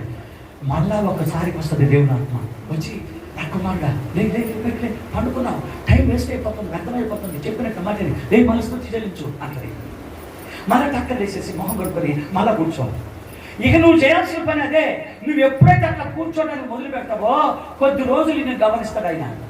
నా బిడ్డ నా కొరకే కదా కూర్చుంది, ప్రార్థన వచ్చినా రాకపోయినా కూర్చుంది, పాటలు వచ్చినా రాకపోయినా కూర్చుంది, రెండోది వచ్చి వాక్యం చదివినా చదవకపోయినా కూర్చుంది కదా, నా బిడ్డని నేను రక్షించుకోకపోతే ఎవరు రక్షించుకుంటాడని ఇక ఆయనే మీలోకి వచ్చేసి ఏం చేస్తాడంటే, ఇదిగో కృపామయుడా నీకు స్తోత్రం స్తోత్రం స్తోత్రం స్తోత్రం స్తోత్రం స్తోత్రం స్తోత్రం స్తోత్రం హల్లెలూయా. మహోన్నతుడా నీకు స్తోత్రం స్తోత్రం. అసలు చూడు తెలియకుండా వెళ్ళిపోతుంది, జాగ్రత్త. స్తోత్రం స్తోత్రం స్తోత్రం స్తోత్రం స్తోత్రం హల్లెలూయా. సర్వోన్నతుడా. పేర్లు ఎన్ని పేర్లు ఉన్నాయి ఆయనకి? అన్ని పేర్లు పెట్టి దేవుడికి ఒక్కోసారి 10 సార్లు స్తోత్రాలు చెల్లించండి. స్తోత్రం స్తోత్రం స్తోత్రం స్తోత్రం స్తోత్రం స్తోత్రం స్తోత్రం స్తోత్రం స్తోత్రం స్తోత్రం హల్లెలూయా. అదేదా కృపామయుడికి 10 సార్లు, మహోన్నతుడికి 10 సార్లు, సర్వోన్నతుడు 10 సార్లు, ఆశ్చర్యకరుడికి 10 సార్లు, మహిమాస్వరుడికి 10 సార్లు, స్తుతిపాత్రుడికి 10 సార్లు, నా యేసు రాజా నీకు స్తోత్రాలు 10 సార్లు చెప్పండి. జ్యోతిర్మయుడా, శ్రీమంతుడా, సర్వలోక చక్రవర్తి, సర్వాంత వ్యామి, సర్వాంత జ్ఞాని, ఇక ఎన్ని పేర్లు ఉన్నాయో అన్ని పేర్లు పెట్టి దేవుని స్తుతించండి. అలాగే 10 సార్లు 10 సార్లు 10 సార్లు 10 సార్లు 10 సార్లు 10 సార్లు అనుకుంటా ఉండంటే శక్తితో నిండిపోతాడంటే. దేవునికి స్తోత్రం గట్టిగా హల్లెలూయా చెప్పండి, గట్టిగా హల్లెలూయా. కాబట్టి శక్తితో నిండిపోవడానికి అది ఒక్కటే మార్గం. ఆ తర్వాత దేవుడు నీ పైన కార్యం చేయడానికి మొదలు పెడతాడు. ఆ తర్వాత నిజంగా చెప్పాలంటే ఉన్నతమైనటువంటి స్థితులకు దేవుడు నిన్ను తీసుకెళ్తాడు. దేవునికి మహిమ ఘనత ప్రభావములు కలుగునుగాక. కాబట్టి ఇప్పుడు మరి ఒకసారి భక్తి అయిపోయింది. ఆయన చేసిన భక్తిలో మొదట దైవ లక్షణంలో 7 సార్లు దేవుని స్తుతించగలిగేటువంటి వ్యక్తిగా జీవించాడు. ఒకటి, ఓకేనా? రెండో విషయంలోకి వెళ్దాం. దేవుని యొక్క వాక్యంలో రాయబడినటువంటి మాట 2వ దినవృత్తాంత గ్రంథం 17వ అధ్యాయం 6వ వచనం. 2వ దినవృత్తాంత గ్రంథం 17వ అధ్యాయం 6వ వచనం చదువుగా చూడండి. ఎవరి మార్గాలందు? ఇప్పుడు నీకే మార్గం ఉంది? నీకే మార్గం ఉందంటే ఎక్కువగా సీరియల్ మార్గం ఉంది. అత్త మీద కోడలు, కోడల మీద అత్త మీద అత్త సాడీలు చెప్పుకునే మార్గం ఉంటుంది. పక్కింటోళ్ళు ఊసులు చెప్పుకునే మార్గం ఉంటుంది. ఎదురింటోళ్ళు ఊసులు చెప్పుకునే మార్గం ఉంది. కానీ ఇక్కడ యెహోషాపాతుకి ఏ మార్గం? మన చదువు బిడ్డ, అదే వచ్చిన చూసావా? ఎవరి మార్గాలు? యెహోవా మార్గములు యందు నడుచుకొనుటకు అతడు తన మనసును దృఢపరచుకోలేను. రెండోది చాలా ఇప్పుడు జాగ్రత్త. మొదటిది ఏం చెప్తున్నా? దినానికి వచ్చి 7 సార్లు ప్రార్థన చేసేవాడు, ఓకేనా? రెండో విషయం చెప్తున్నా, జాగ్రత్త వినాలి. మనల్ని అన్నిటికంటే మనల్ని ఎక్కువగా చెడిపేసేది ఏంటంటే మన మనస్సు. మనిషి ఇక్కడే ఉంటాం, మనిషి ఇక్కడే ఉంటాం. ఇందాక మా చెల్లెలు మనిషి ఎక్కడ ఉండేది? ఇంకో దగ్గర ఉండేదా? ఇక్కడ ఉంది. కానీ మనసు అంటే మనిషిని ఎక్కువ చెడిపేసేది ఏది? జాగ్రత్త. మనసు చాలా ఎదవది. మనసును కంట్రోల్ చేసినోడు సర్వ ప్రపంచాన్ని జయించినోడు. స్తోత్రం చెప్పాలి గట్టిగా, ఇంకోసారి చెప్పాలి గట్టిగా. భక్తిని సాధించాలంటే మనస్సును జయించాలి. మనసు చాలా ప్రమాదకరమైనది. అది మనిషి ఇక్కడే ఉంటుంది, మనసు మాత్రం 10 విధాలు వెళ్ళిపోతుంది. ఎక్కడో ఉన్న వ్యక్తిని కలుసుకుని వస్తుంది, ఎక్కడో మాట్లాడిన వ్యక్తిని కలుసుకుని వస్తుంది. ఎవడన్నా వచ్చి నీ కొరకే నేను నటించి అన్నం తినలేదంటే ఇక మనసు అక్కడే ఉంటుంది, కానీ ఇక్కడ ఉండదు. మనిషి ఇక్కడే ఉంటాడు, మనసు మాత్రం అక్కడ ఉంటుంది. నా కొరకు కాబట్టి కదా నేను నటించి అన్నం తినలేదు మా ప్రియురాలు, కాబట్టి నీ కొరకు నేను కూడా అట్టాగే ఉన్నాను. నువ్వే కదా అన్నం తినలేదు, నేను కూడా అన్నం తినకుండా అట్లాగే నిలిచిపోకుండా. నువ్వు ఎప్పుడైతే కళ్ళలో కనిపిస్తావో, నువ్వు ఎప్పుడైతే ఎదురు కనిపిస్తావో, ఫోన్లో కాదు ఎదురు కనిపించిన రోజు నేను కూడా అన్నం తింటా. మనిషి ఇక్కడ ఉండడా? మనసు మనిషి ఇక్కడే ఉన్నాడు. బిడ్డ ఏం చెప్పు బిడ్డ, నా బిడ్డ చెప్తాను ఇప్పుడు. మళ్ళీ చెప్పు మనసు ఉంటుందా? మనసు ఉంటుంది ఇక్కడ. నిజం బిడ్డ, ఏముంటది? మనిషి మాత్రం ఇక్కడే ఉంటాడు, మనసు మాత్రం అందరూ తెలుసుకున్నాడు. ఈయన ఎవరు? యెహోషాపాతు ఏమనుకున్నాడంటే, అరే మనిషిని చెడిపేసేది ఎక్కువగా మనసు. ఈ మనసును కానీ కంట్రోల్ చేయలేకపోతే నేను భక్తిని సాధించలేను. ఆమె చెప్పండి గట్టిగా. అందుకే నేను భక్తిని సాధించాలంటే మనసు నేను దృఢం చేసుకోవాలి.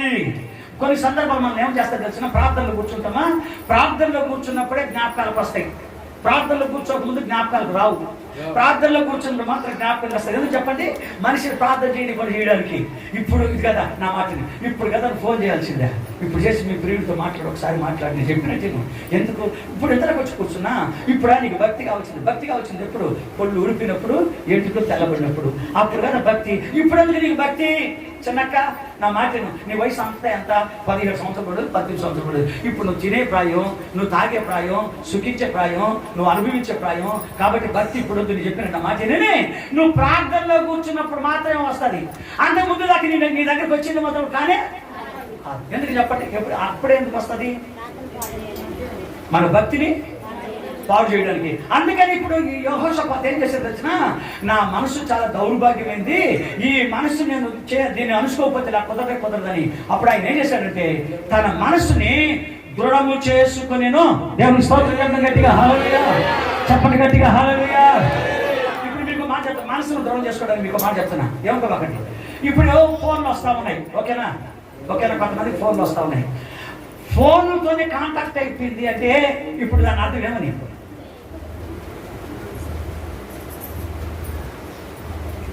దాని అర్థం ఏంటిగా?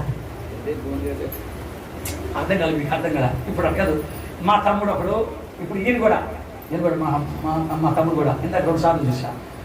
ఫోన్లు ఇప్పుడు బాగా వచ్చింది. దేవుడు ఎక్కువ, వ్యాపారం ఎక్కువ,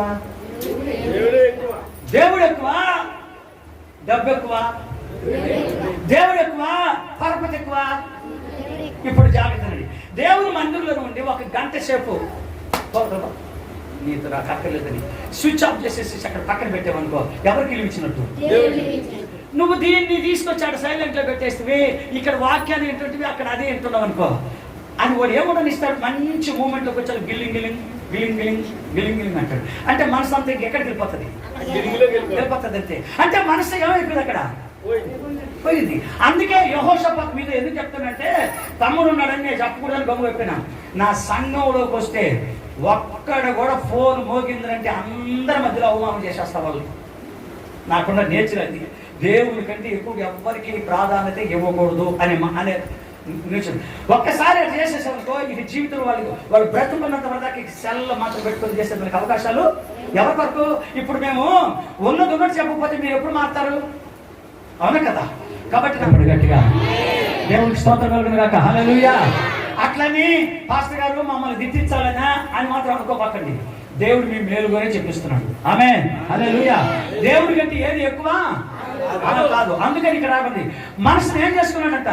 దృఢపరుచుకున్నాడు. అంటే అర్థం ఏంటంటే మనసు చెప్పినట్టుగా, బాగండి, మనసు చెప్పినట్టుగా కొంతమంది వెళ్ళిపోతారు. మరి పాడుకుంటే యేసయ్య నామములో శక్తి ఉన్నదయ్యా. మళ్ళీ యేసయ్య నామం పాడు. యేసయ్య నామములో శక్తి ఉన్నదయ్యా. శ్రీ యేసయ్య నామములో శక్తి ఉన్నదయ్యా. నమ్మితే చాలు నీవు పొందుకుంటావు శక్తిని. నమ్మితే చాలు నీవు పొందుకుంటావు శక్తిని. యేసయ్య నామములో శక్తి ఉన్నదయ్యా. మళ్ళీ శ్రీ యేసయ్య నామం ఒకసారి. యేసయ్య యేసయ్య నామములో శక్తి ఉన్నదయ్యా. తప్పట్లో పాపాలను క్షమించే శక్తి కలిగినది యేసయ్య నామ. పాపిని పవిత్రపరిచే శక్తి కలిగినది యేసయ్య నామ. పాపాలను క్షమించే శక్తి కలిగినది యేసయ్య నామ. పాపిని పవిత్రపరిచే శక్తి కలిగినది యేసయ్య నామం. యేసయ్య నామములో శక్తి ఉన్నదయ్యా.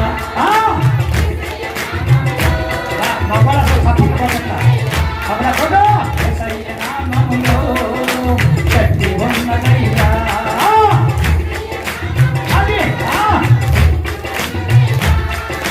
రోగికి స్వస్థతనిచ్చే శక్తి కలిగినది యేసయ్య నామ. మనసుకు నెమ్మదినిచ్చే రోగికి స్వస్థతనిచ్చే మనసుకు నెమ్మదినిచ్చే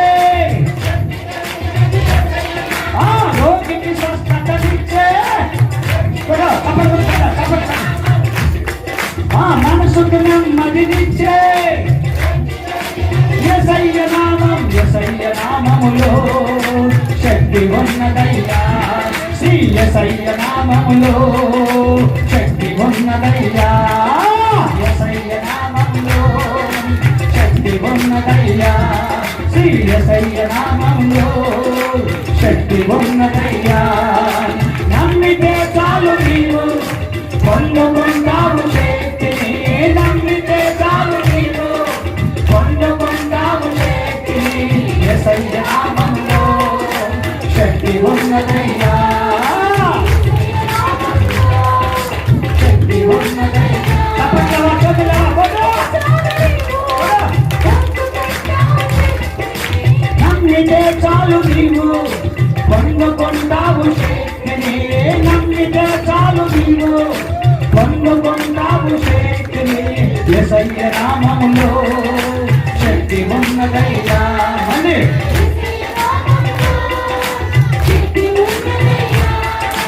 తప్పట్లో తప్పట్లో తప్పట్లో ఆమేన్ ఆమేన్ ఆమేన్. హల్లెలూయా. దురాత్మను పడదోలే దుఃఖితులను ఆదరించే, దురాత్మను పడదోలే దుఃఖితులను ఆదరించే, యేసయ్య నామములో శక్తి ఉన్నదయ్యా, యేసయ్య నామములో శక్తి ఉన్నదయ్యా. మరి యేసయ్య నామములో మరి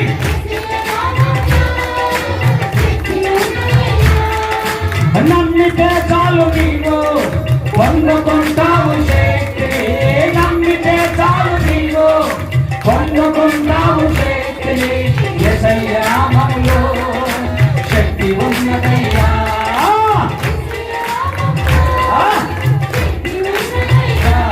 శ్రీ యేసయ్య నామములో శక్తి ఉన్నదయ్యా. సృష్టిని శాసించగలిగిన, మృతులను లేపగలిగిన, సృష్టిని శాసించగలిగిన,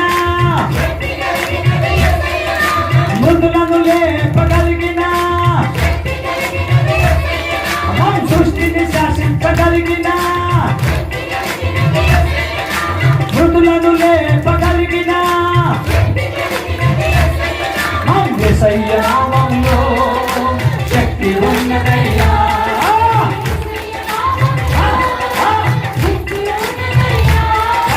యేసయ్య నామములో శక్తి ఉన్నదయ్యా, శ్రీ యేసయ్య నామములో శక్తి ఉన్నదయ్యా.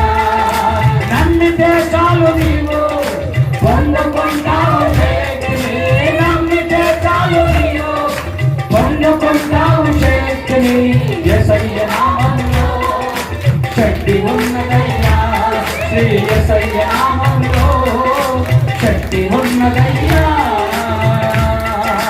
తప్పట్లో తప్పట్లో తప్పట్లో తప్పట్లో తప్పట్లో పాదాలను తప్పించే, పరలోకమును చేర్చే, పాదాలను తప్పించే, పరలోకమును చేర్చే, పాదాలను తప్పించే, పరలోకమును చేర్చే, యేసయ్య నామములో శక్తి ఉన్నదయ్యా, యేసయ్య నామములో శక్తి ఉన్నదయ్యా.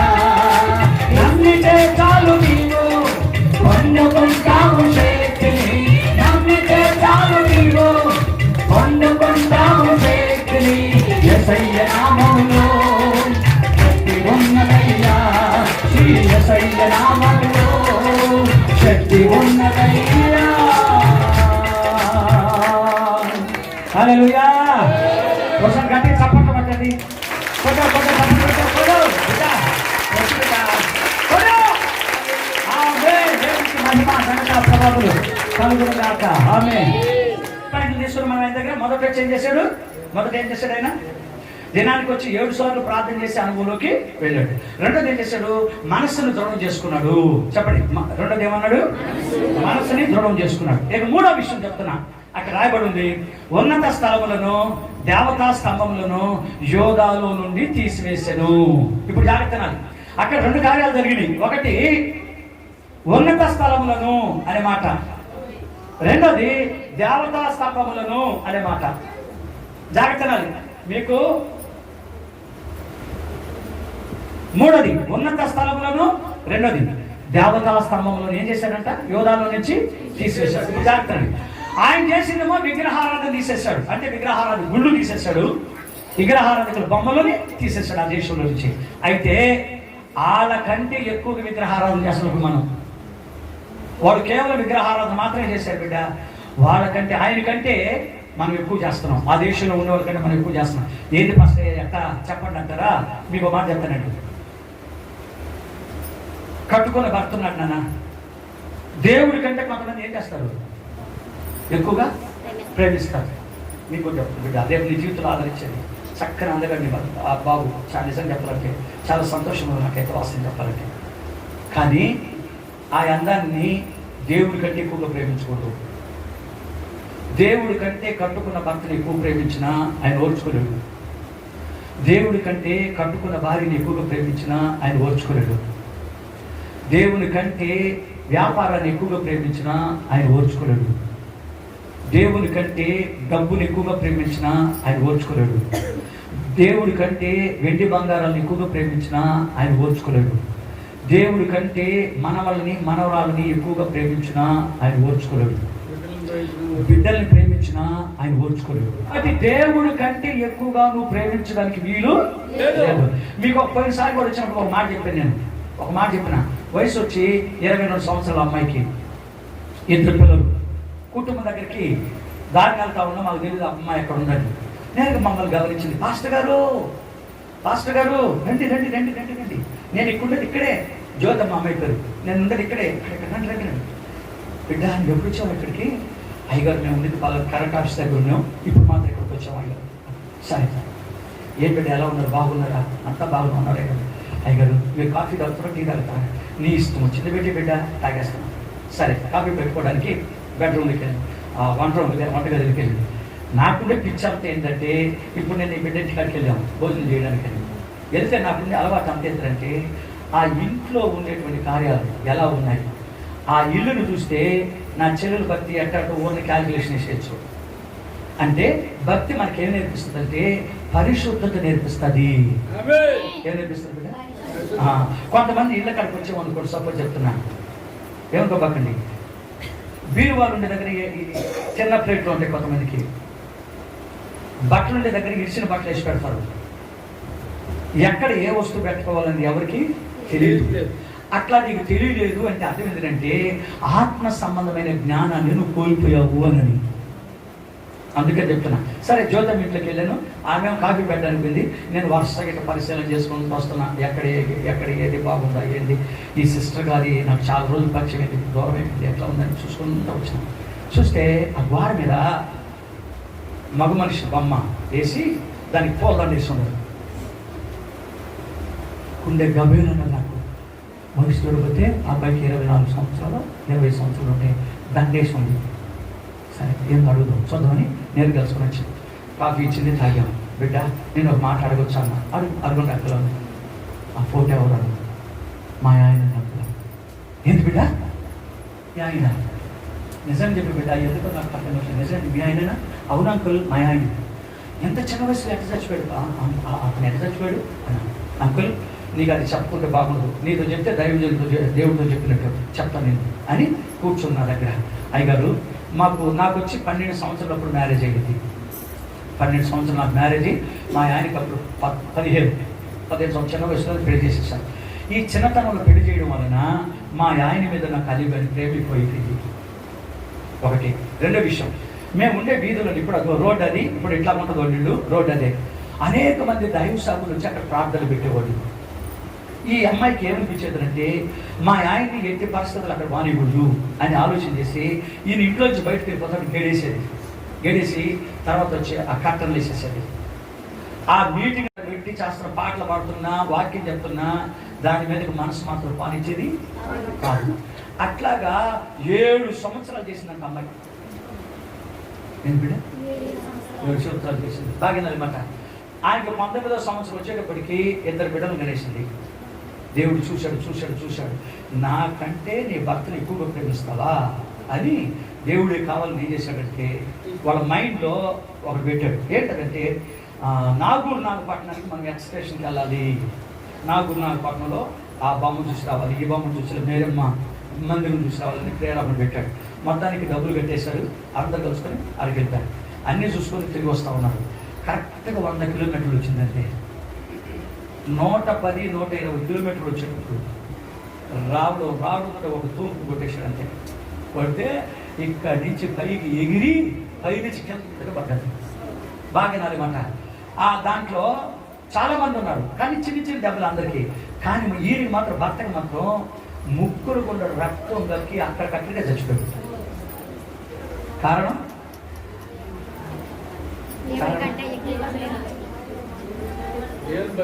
అమ్మా అదే నేను చెప్పామట, దేవుని కంటే ఎక్కువగా ప్రేమించింది. అందుకనే కదా నేను అట్లా చేశాను కాబట్టి నా భర్తను చంపేసుకున్నానే కదా, నాకు అప్పుడు చెప్పినోడు ఎవరు లేదే కదా అని అన్నాడు. ఆ రోజు ఆయనకి చెప్పక చెడిపోయింది. ఈ రోజు మీరు చెడిపోకూడదని దైవజనుడు అంతా చెప్పిస్తున్నాడు. దాన్ని బట్టి మీరు నేర్చుకోవాల్సింది ఏంటంటే దేవుని కంటే ఎక్కువగా ప్రపంచంలో ఎవరిని ప్రేమించకూడదు. ఇది చాలా జాగ్రత్తగా ఉండాలి. ఒకవేళ మీరు ఏదైనా చెప్పాలంటే మొదటగా నా దేవుడు, ఆ తర్వాతే నాకు భర్త, మొదటగా నా దేవుడు, ఆ తర్వాతే నా పిల్లలు, మొదటగా నా దేవుడు, ఆ తర్వాతే వ్యాపారం, మొదటగా నా దేవుడు, ఆ తర్వాతే నా మనవళ్ళు, మొదటగా నా దేవుడు, ఆ తర్వాతే వెండి బంగారాలు, ఆ మొదటగా నా దేవుడు, ఆ తర్వాత ఇంకేదైనా అని చెప్పాలి. కానీ దేవుని కంటే ఎక్కువగా ఏది ప్రేమించినా అది దేవుడు ఓర్చుకోలేడు. ఖచ్చితంగా 5 సంవత్సరాల లోపల ప్లాన్ మారిపోతుంది. ఆయన భరాయించలేడు. ఏదైనా భరాయిస్తారు, కానీ ఆయన కంటే ఎక్కువగా ఎవరు ప్రేమించిన ఆయన భరాయించలేడు. కాబట్టి చిన్నతనంలో 22 సంవత్సరాలు 19 సంవత్సరాలప్పుడే ఆమె తన భర్తను పోగొట్టుకుంది. ఈరోజు మీతో మాట చెప్తున్నా, యోధాలో నుంచి ఉన్నతమైన స్థలాన్ని తీసేశాడు. రెండోది వచ్చి అక్కడ రాయబడినటువంటి మాట మనం గమనించి చూస్తే, రెండోది దేవతా స్తంభములను యోధాలో నుండి తీసివేశాడు. ఇప్పుడు జాగ్రత్త, కొంతమందికి భార్యను మాత్రం ప్రేమించరు, కానీ పక్కింటి అమ్మాయిని అయితే బాగా ప్రేమిస్తాడు. కొంతమంది ఇంట్లో ఉండే భర్తను ప్రేమించరు, కానీ పక్కింట్లో ఉండే యజ్ఞాన్ని అయితే బాగా ప్రేమిస్తారు. అదేంటి చెప్తా, జాగ్రత్తగా ఉంచండి. అదేంటంటే ఒక విగ్రహం. జాగ్రత్తగా ఉంచాలి. ఒక విగ్రహం. నీ భర్త కంటే నువ్వు వేరే వాళ్ళని ప్రేమించావు అంటే దాని అర్థం ఏంటంటే నీ హృదయంలో విగ్రహం ఉంది. నువ్వెన్ని సంవత్సరాలు మందిరానికి వచ్చినా, నువ్వెన్ని సంవత్సరాలు వాక్యం విన్నా, ఎన్ని ఉపవాసాలు చేసినా, ఎంత ప్రార్థన చేసినా, నీ ప్రార్థన ఇంటి పైకప్పు కూడా వెళ్ళదు. ఎందుకని? ఏముంది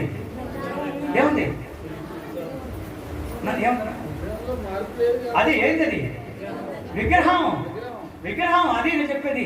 స్త్రీ ఒక విగ్రహంలా మారకూడదు, పురుషుడు ఒక విగ్రహంలాగా మారకూడదు, వెండి బంగారం ఒక విగ్రహం మారకూడదు, పట్టు వస్త్రాలు ఒక విగ్రహం మారకూడదు, ఉద్యోగం ఒక విగ్రహంగా మారకూడదు, వ్యాపారం ఒక విగ్రహంగా మారకూడదు, నీ పక్కింటి ఆమె ఒక విగ్రహం మారకూడదు, ఎదురింటి ఆమె ఒక విగ్రహంగా మారకూడదు. అలాగ బ్రతికడినా. అందుకే యోధాలో ఉన్నటువంటి ఆ విగ్రహారాధన అంతటినైనా దూరం చేశాడు. ఈరోజు నువ్వు నేను మనందరం నేర్చుకోవాల్సింది ఏంటంటే దేవుని కంటే ఎక్కువగా ఏది నువ్వు ప్రేమించకూడదు. దేవుని స్తోత్రం చెప్తాం గట్టిగా. హల్లెలూయా. ఇప్పుడు ఎన్ని విషయాలు నేర్చుకున్నాం ఆయనతో మనం? నామ చెప్తాను. తల్లి చెల్లా నువ్వు చెప్పరు బిడ్డ, నిన్నే వెళ్ళిపోయింది మా బిడ్డ. చాలా ఇప్పటికే చాలా ఇన్ఫర్మేషన్ వచ్చింది. ఎన్ని చెప్తాను బిడ్డ? మొత్తం 3 చెప్పిన. 1 7 మార్లు ప్రార్థన చేశాడు. రెండోది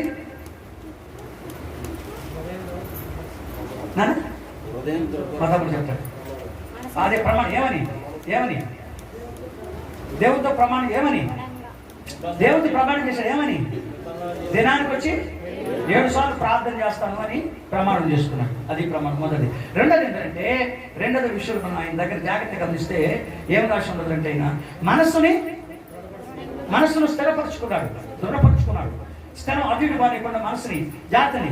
మనస్సు మనం చెప్పినట్టుగా నడవాలంటే కొంతమంది మనసు చెప్పినట్టుగా కొంతమంది నడుస్తారు, కొంతమందికి మనిషి చెప్పినట్టుగా మనసు నడుస్తుంది. మళ్ళీ చెప్తున్నా, మనసు చెప్పినట్టుగా మనం నడుస్తున్నామంటే దాని అర్థం ఏంటంటే నీ కడుపు నిండా నీకు కావాల్సింది కోరుకున్నల్లా నువ్వు అందిస్తున్నావు అని.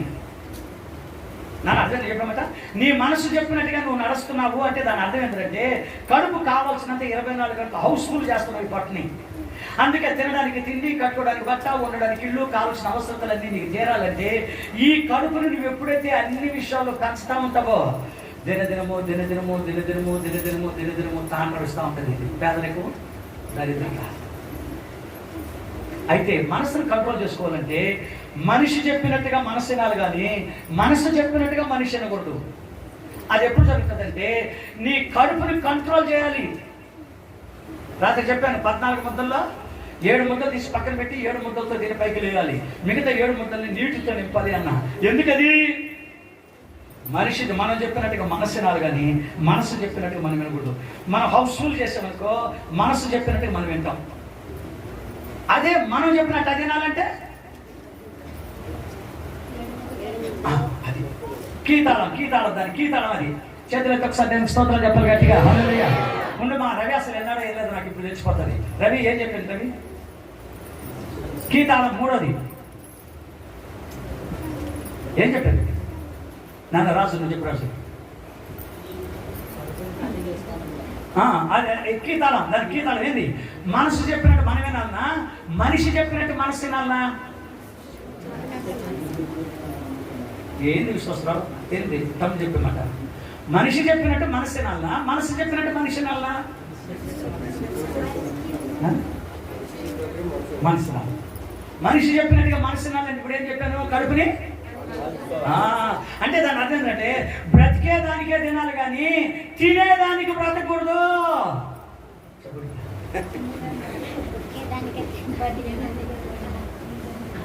కొంతమంది ఏం చేస్తారు?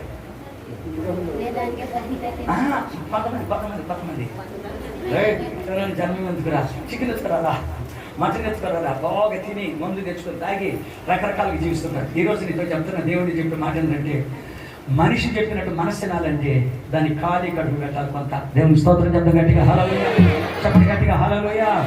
మరొక విషయంలోకి వెళ్తున్నా. దేవుని యొక్క వాక్యం 2వ దినవృత్తాంత గ్రంథం 19వ అధ్యాయము 4వ వచనం. 2వ దినవృత్తాంత గ్రంథం 19వ అధ్యాయం 19:4. యెహోషాపాతు నివాసం ఎక్కడ? మీరు చెప్పండి బిడ్డ, నివాసం ఎక్కడ? యెరూషలేములో. Okay right. తర్వాత బెయేర్షెబా నుండి ఎఫ్రాయిము మన్యం వరకు ఎక్కడ సంచరించాడంట? ఈ రోజు నువ్వు దరిద్రాలు పడ్డ కారణం ఏంది? నువ్వు స్థిరపరచబడ్డ కారణం ఏంది బిడ్డ? నీ కుటుంబం స్థిరపరచబడ్డ కారణం ఏంటి? నీ భర్త స్థిరపరచబడ్డ కారణం ఏంటి? నీ పిల్లలు ఉన్నతమైన స్థితిలో రాలేకపోవడానికి కారణం ఏంటి? నువ్వు అనుకున్న వ్యాపారం ఉన్నతమైన స్థితిలోకి వెళ్ళలేకపోవడానికి కారణం ఏంటో తెలిసిన? ఇదిగో యెహోషాపాతు చేయలేని పని నువ్వు చేయలేకపోతున్నావు. ఆయన ఒక రాజు అయ్యుండి, ఒక చక్రవర్తి అయ్యుండి 30 లక్షల మంది కాల్బలాన్ని ఆయన పెట్టుకుని దాదాపు సామ్రాజ్యాన్ని విస్తరించగలిగిన సామ్రాజ్యాన్ని ఆయన చేతులు పెట్టుకుని ఆయన ఏం చేశాడు తెలిసిన? నేను రాజును కదా, నేను సింహాసనం మీదే కూర్చుంటా, నేను ఎక్కడికి వెళ్ళను అనుకుంటే ఆయన ఆ స్థితిలోకి వచ్చిండేవాడు కాదు. అందుకే అక్కడ జరిగిన సంగతి ఏం తెలిసిన? యెహోషాపాతు యెరూషలేములో నివాసం చేయొచ్చు బెయేర్షెబా నుంచి ఎఫ్రాయిము మన్యం వరకు నడుస్తూ వెళుతూ తన ప్రజలందరినీ యెహోవా వైపునకు మళ్ళించెను. ఆమేన్. చెప్పండి గట్టిగా ఆమేన్. చెప్పండి గట్టిగా ఆమేన్. ఏం చేశారు బిడ్డ? ఎవరిని మళ్ళించాడు? ఎవరిని మళ్ళించాడు బిడ్డ? ప్రజల్ని. తన దేశంలో ఉన్న ప్రజలందరూ ఏం చేశాడు? బెయేర్షెబా నుంచి మొదలుకొని ఎఫ్రాయిము మన్యం వరకు నడిచిపోతూ అనేక మంది ప్రజల్ని తన దేవుడైన యెహోవా వైపునకు మళ్ళించెను. ఈ రోజు నీకు మాట చెప్తున్నా, 19 సంవత్సరాలు అయిన వాళ్ళు ఉన్నారు, 20 సంవత్సరాలు ఉన్నారు, 30 సంవత్సరాలు బాప్తిసం పొందిన వాళ్ళు ఉన్నారు. మీరు ఎంతమందిని దేవుని వైపు నడిపించారు? నీకు దేవుని వైపు మనుషులు నడిపించేది నువ్వు కోరుకోలేదు కాబట్టి నీ బ్రతుకు అట్ట అయిపోయింది. భర్త కట్టుకున్న భర్త మాట వినకుండా పోవడానికి కారణం ఏంటంటే నీ హృదయంలో ఎప్పుడు చూసినా భర్త మీద ప్రేమ, బిడ్డల మీద ప్రేమ, కుటుంబం మీద ప్రేమ పెట్టుకున్నావు, కానీ నశించిపోతున్న ఆత్మ గురించి రక్షించాలనేటువంటి ఆలోచన, తపన అనేది నీకు లేనే ఒకవేళ దైవజనుడు ఉండండి, అమ్మా మన పలానా ఊరికెళ్ళి సువార్త ప్రకటించాలమ్మా, రాండమ్మా, ఆటో పెట్టుకుని రాండమ్మా, కారు పెట్టుకుని రాండమ్మా, నడిచి రాండమ్మా అంటే, అయ్యగారు మీకు అన్ని పనులు అయితే మీరు దాని మీదనే ఉంటారు కాబట్టి మీరు వస్తారు, మేము కుటుంబాలతో, భర్తలతో, పిల్లలతో, బాధ వ్యాపారంతో, ఆ వ్యాపారంతో, ఈ వ్యాపారంతో ఉండాలి, మేము ఎక్కడ రాగలుగుతాం అయ్యగారు అంటారు. అంటే నశించిపోతున్న ఆత్మ నిమిత్తమైన నీకు భారం లేదు కాబట్టి నీ కుటుంబంలో దరిద్రత, పేదరికం తాండవిచ్చిందనే సంగతి నువ్వు గుర్తుపెట్టుకోవాలి. అయితే యెహోషాపాతు రాజ్యం ఎందుకు స్థిరపరచబడ్డది, ఐశ్వర్యం ఎందుకు వచ్చింది, ఘనత ఎందుకు వచ్చిందంటే ఆయనలో ఉన్న ఆశ అంత ఏంటంటే తన దేశంలో ఉన్న ప్రజలందరినీ దేవుని వైపు తిప్పాలని ఆశ. దేవునికి స్తోత్రం చెప్పండి గట్టిగా, ఇంకోసారి చెప్పాలి గట్టిగా. చూడండి అక్కడ రాయబడిన మాట, 20వ అధ్యాయం 1వ వచనం చదువు బిడ్డ. 2వ దినవృత్తాంత గ్రంథం 20వ అధ్యాయం 1వ వచనం.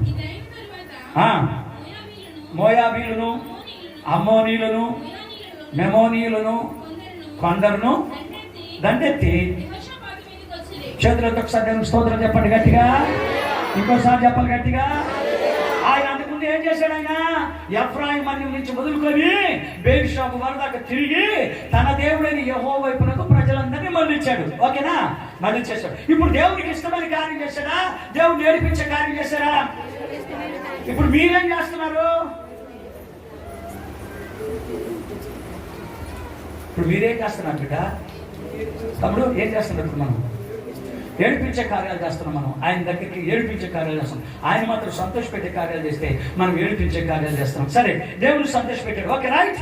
ఇప్పుడు ఏం చేశారంటే 3 రాజులు, 3 దేశంలో ఉన్న రాజులు, మెమోనీలు, అమోనీలు, మెమోనీలో కొందరును యెహోషాపాతు మీదకి దండెత్తి వచ్చిరి. 3 దేశంలో ఉన్న రాజులందరూ ఈ యెహోషాపాతు గారిని మనం జయించేస్తే ఇక మనకి పేడ వదిలిపోతుందిరా. కాబట్టి 3 దేశంలో ఉన్న రాజులు వాళ్ళ సైన్యం అంతా కలుసుకొని ఇప్పుడు యెహోషాపాతు మీదకి వచ్చారు. ఓకే, దేవునికి స్తోత్రం చెప్పాలి గట్టిగా, ఇంకోసారి చెప్పాలి గట్టిగా. మొత్తానికి 3 దేశంలో ఉన్న రాజులు 12 లక్షల మంది. ఎంతమంది బిడ్డ? ఈయనకి వచ్చి 5,80,000 మంది. ఇప్పుడు యుద్ధం చేశారు అనుకో, 12 లక్షల మంది గెలుస్తారా, 5,80,000 మంది గెలుస్తారా? నువ్వు చెప్తాను, నువ్వు చెప్తే నాకు బాగుంటుంది బిడ్డ, నాకెవరు చెప్పినా చెప్పకపోతే పర్లేదు. 12 లక్షల మంది, 5,80,000 మంది యుద్ధం చేశారు అనుకున్నానా? ఇప్పుడు వీళ్ళిద్దరు ఎవరు గెలుస్తారు చెప్పినానా? ఎవరు గెలుస్తారు? అర్థం కావట్లేదు. నువ్వు చెప్పినా శ్యామలో. ఇప్పుడు 5,80,000 మంది ఒక గుంపు నాన్న, 12 లక్షల మంది ఒక గుంపు. వీళ్ళిద్దరికి యుద్ధం జరిగిందంటే ఎవరు గెలుస్తారు? 12 లక్షల మంది గెలుస్తారు. ఎందుకంటే వీళ్ళు ఒక్కరైతే వాళ్ళిద్దరు, అవునా? యుద్ధం ఊరినే గెలిచేయచ్చు. జాగ్రత్త.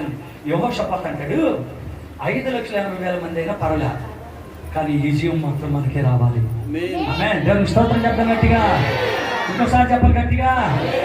ఎందుకని ఆ మాట అన్నాడంటే, నేను దేవునికి ఇష్టమైన భక్తి చేస్తున్నాను కాబట్టి నా దేవుడు నా పక్షానికి విజయం రావాలి, అంతే మనకు కావాల్సింది. అందుకని ఏం చేస్తే తెలిసిన, ఆ దేశంలో ఉన్నటువంటి పెద్దవాళ్ళని, ఆడవాళ్ళని, మగపిల్లల్ని, అక్కడ ఆ దేశంలో ఉన్న వాళ్ళు ఎంతమంది ఉన్నారో వాళ్ళందరినీ ప్రత్యక్ష గుడారానికి పంపించాడు. ఉపవాసం ఉండేది, ప్రార్థన చేయడానికి మొదలుపెట్టారు. బాగా నిలబెట్టారు. వాళ్ళు చేసింది ప్రత్యక్ష గుడారానికి రప్పించాడు, ఉపవాసం ఉన్నారు, రాత్రంతా ప్రార్థన చేశారు. బాగా నిలబెట్ట. యుద్ధం మాత్రం చేయలేదు, ప్రార్థన మాత్రం చేశారు. జరిగిన సంగతి ఏంటంటే 1,80,000 మంది చచ్చారు.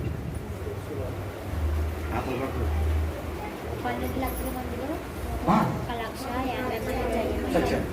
ఇప్పుడు బాగా నిలిచాను. ఎటు పడ్డవాళ్ళు అటు వెళ్ళిపోయారు. బాగా నిలమాట. ఎటు పడ్డవాళ్ళు అటు వెళ్ళిపోయారు. కట్టేసిన గుర్రాలు కట్టేసినట్టే ఉండేది. వెండి బంగారం వండిన అన్నం వండినట్టే ఉంటుంది, వండిన కూర వండినట్టే ఉంది.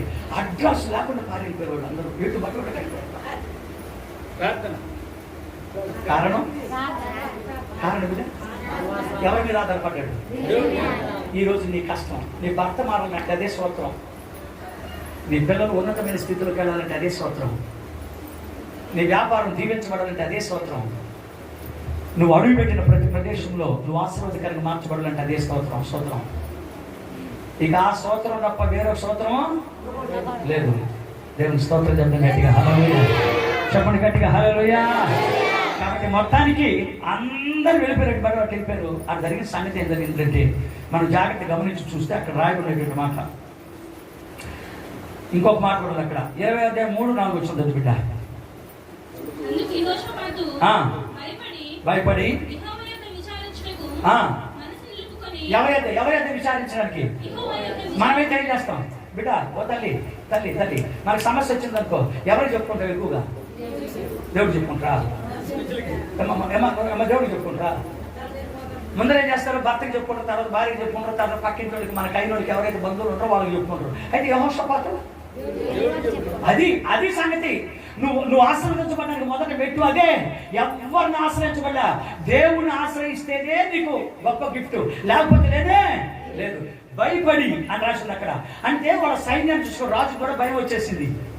అయితే భయపడి ఏం చేశాడు? ఉపవాసం ప్రార్థన చేయడం మొదలు పెట్టాడు. నీవు తప్ప మాకు దిక్కు ఎవరు? దేవుని స్తోత్రం చెప్పాలి గట్టిగా, ఇంకోసారి చెప్పాలి గట్టిగా. కాబట్టి ఎప్పుడైతే అలా ప్రార్థన చేశారో దేవుడు వాళ్ళకి విజయాన్ని ఇచ్చాడా, అపజయం ఇచ్చాడా? ఈ రోజు నజరేయుడైన యేసుక్రీస్తు నామమును బట్టి మీకు కూడా విజయం కలుగు చేయను గాక. ఇంకోసారి చెప్పండి గట్టిగా. ఇప్పుడు మొత్తం ఎన్ని చూసాం? వీళ్ళు ముగించేస్తున్నా. మీ మనసు నాకు అర్థమవుతుంది బిడ్డ. ఇంతకు ముందే రెండు చెప్పేదానికంటే ముందే ముగించాలి. కానీ ఎన్న వాళ్ళు ఎవరో ఉంటారు, కొంతమంది వాళ్ళు పట్టుకుంటారని ఇప్పుడు దాకా చెప్పిన. నెంబర్ 1 ఏం చేయాలి చెప్పండి? ఏ భక్తి చేశాడు ఈయన? మొదటిగా 7 సార్లు ప్రార్థన చేశాడు, రైట్. రెండోది ఏం చేశాడు? మనసుని దృఢపరుచుకున్నాడు. మూడోది ఏం చేశాడు? అది దానికానికి వచ్చింది. మొదటిది ఏం చేశాడు? 7 సార్లు ప్రార్థన చేశాడు. రెండోది ఏం చేశాడు? మనసును దృఢపరుచుకున్నాడు. మూడోది ఉన్నత స్థలములను, దేవతా స్తంభములు యోధాల నుంచి తీసివేశాడు. నాలుగోది ఈ బెయేర్షెబా నుంచి మొదలుకొని ఎఫ్రాయిము అనే వరకు సంచరిస్తూ తన దేవుడైన యెహోవా వైపునకు వాళ్ళని తిప్పాడు. ఆ తర్వాత యుద్ధం జరుగుతున్నప్పుడు నీవు తప్ప మాకు దిక్కు వేరేవారు ఎవరు లేరు. నీవు తప్ప దిక్కు మాకు వేరే వారు ఎవరు లేరు. ఎన్నైంది మొత్తం? 5. ఈ 5 కార్యాలు నువ్వు చేస్తే చాలంతే. యేసు నామములో నీ సామ్రాజ్యం దీవించబడును గాక. నీ చేతులు కష్టార్జితం దేవుడు దీవించును గాక. నీ వ్యాపారాలు దేవుడు దీవించును గాక. నీ ఆత్మీయ జీవితాన్ని దేవుడు దీవించును గాక. సంఘ పరిచర్య 100గా దీవించబడును గాక. చేతుల పైకి ఎత్తదాం, చిన్న ప్రార్థన చేసుకుందాం. మహాగణుడు అయిన దేవా, ఇంతవరకు మీరు మాట్లాడిన ప్రతి మాటను బట్టి కూడా కోటాను కోట్ల పొందడానికి వందనాలు. నా యందు మీరును మీ యందు నా మాట నిల్చున్నట్ల మీరు ఏది అడుగుతారో అది మీకు అనుగ్రహించబడుతుందని వాగ్దానం చేశాను. ఇంతవరకు విన్న వాక్యాన్ని మీరు నీరు గట్టి ఫలింపజేసి మీరు ఆకలి కొరకు సిద్ధపరచున్నట్టుగా నీ కృప దయచేయండి. మీ గాయపరచుకున్న అసలు భద్రపరచండి. మీ నీతిగల రాజ్యంలో నీకు వారసులుగా మార్చుల కృప దయచేయండి. అడిగిన వాటికంటే ఊహించిన వాటికంటే అత్యధికంగా సహాయం చేయగలిగిన శక్తిమంతుడైన దేవానికి స్తోత్రాలు. ఇదిగో ఈ మధ్యాహ్న కాల సభలో మీ సన్నిధిలో చేరి ప్రార్థించడానికి మీరు ఇచ్చిన ఈ మహాభాగ్యమును బట్టి వందనాలు చెల్లిస్తాం. ఇక్కడ జరిగిస్తున్న సేవ పరిచయం 100గా దీవించండి, ఆశీర్వదించండి. యెహోషాపాతు ఎలాంటి భక్తి చేశాడో యేసుక్రీస్తు నామములో మా బిడ్డలు అలాంటి భక్తి చేయుదురుగాక. ఆ రకంగా బిడ్డలు దీవించబడును గాక. కృపాక్షం నడిపించి మీరు అక్కడ సిద్ధపరచున్నాను. యేసు నామములో అడుగుచున్నాను తండ్రి. తండ్రి అయిన దేవుని ప్రేమ, కుమారుడైన యేసుక్రీస్తు వారి కృప, పరిశుద్ధాత్మ దేవుని కన్నుని సహవాసములు ఇప్పుడును ఎల్లప్పుడును ఆయన రాకడ కాల పర్యంతంగా ఆత్మచేత నడిపించి దీవించి వర్ధంగా చేయను గాక. ఆమేన్. ప్రభు నామమున బట్టి మీకు అందరికీ నేను వందనాలు కలుస్తూ ఎంతతో ఈ కార్యక్రమం ముగిస్తున్నాను. దేవుడు మిమ్మల్ని మీ కుటుంబాన్ని 100 దీవించును గాక. ఆమేన్.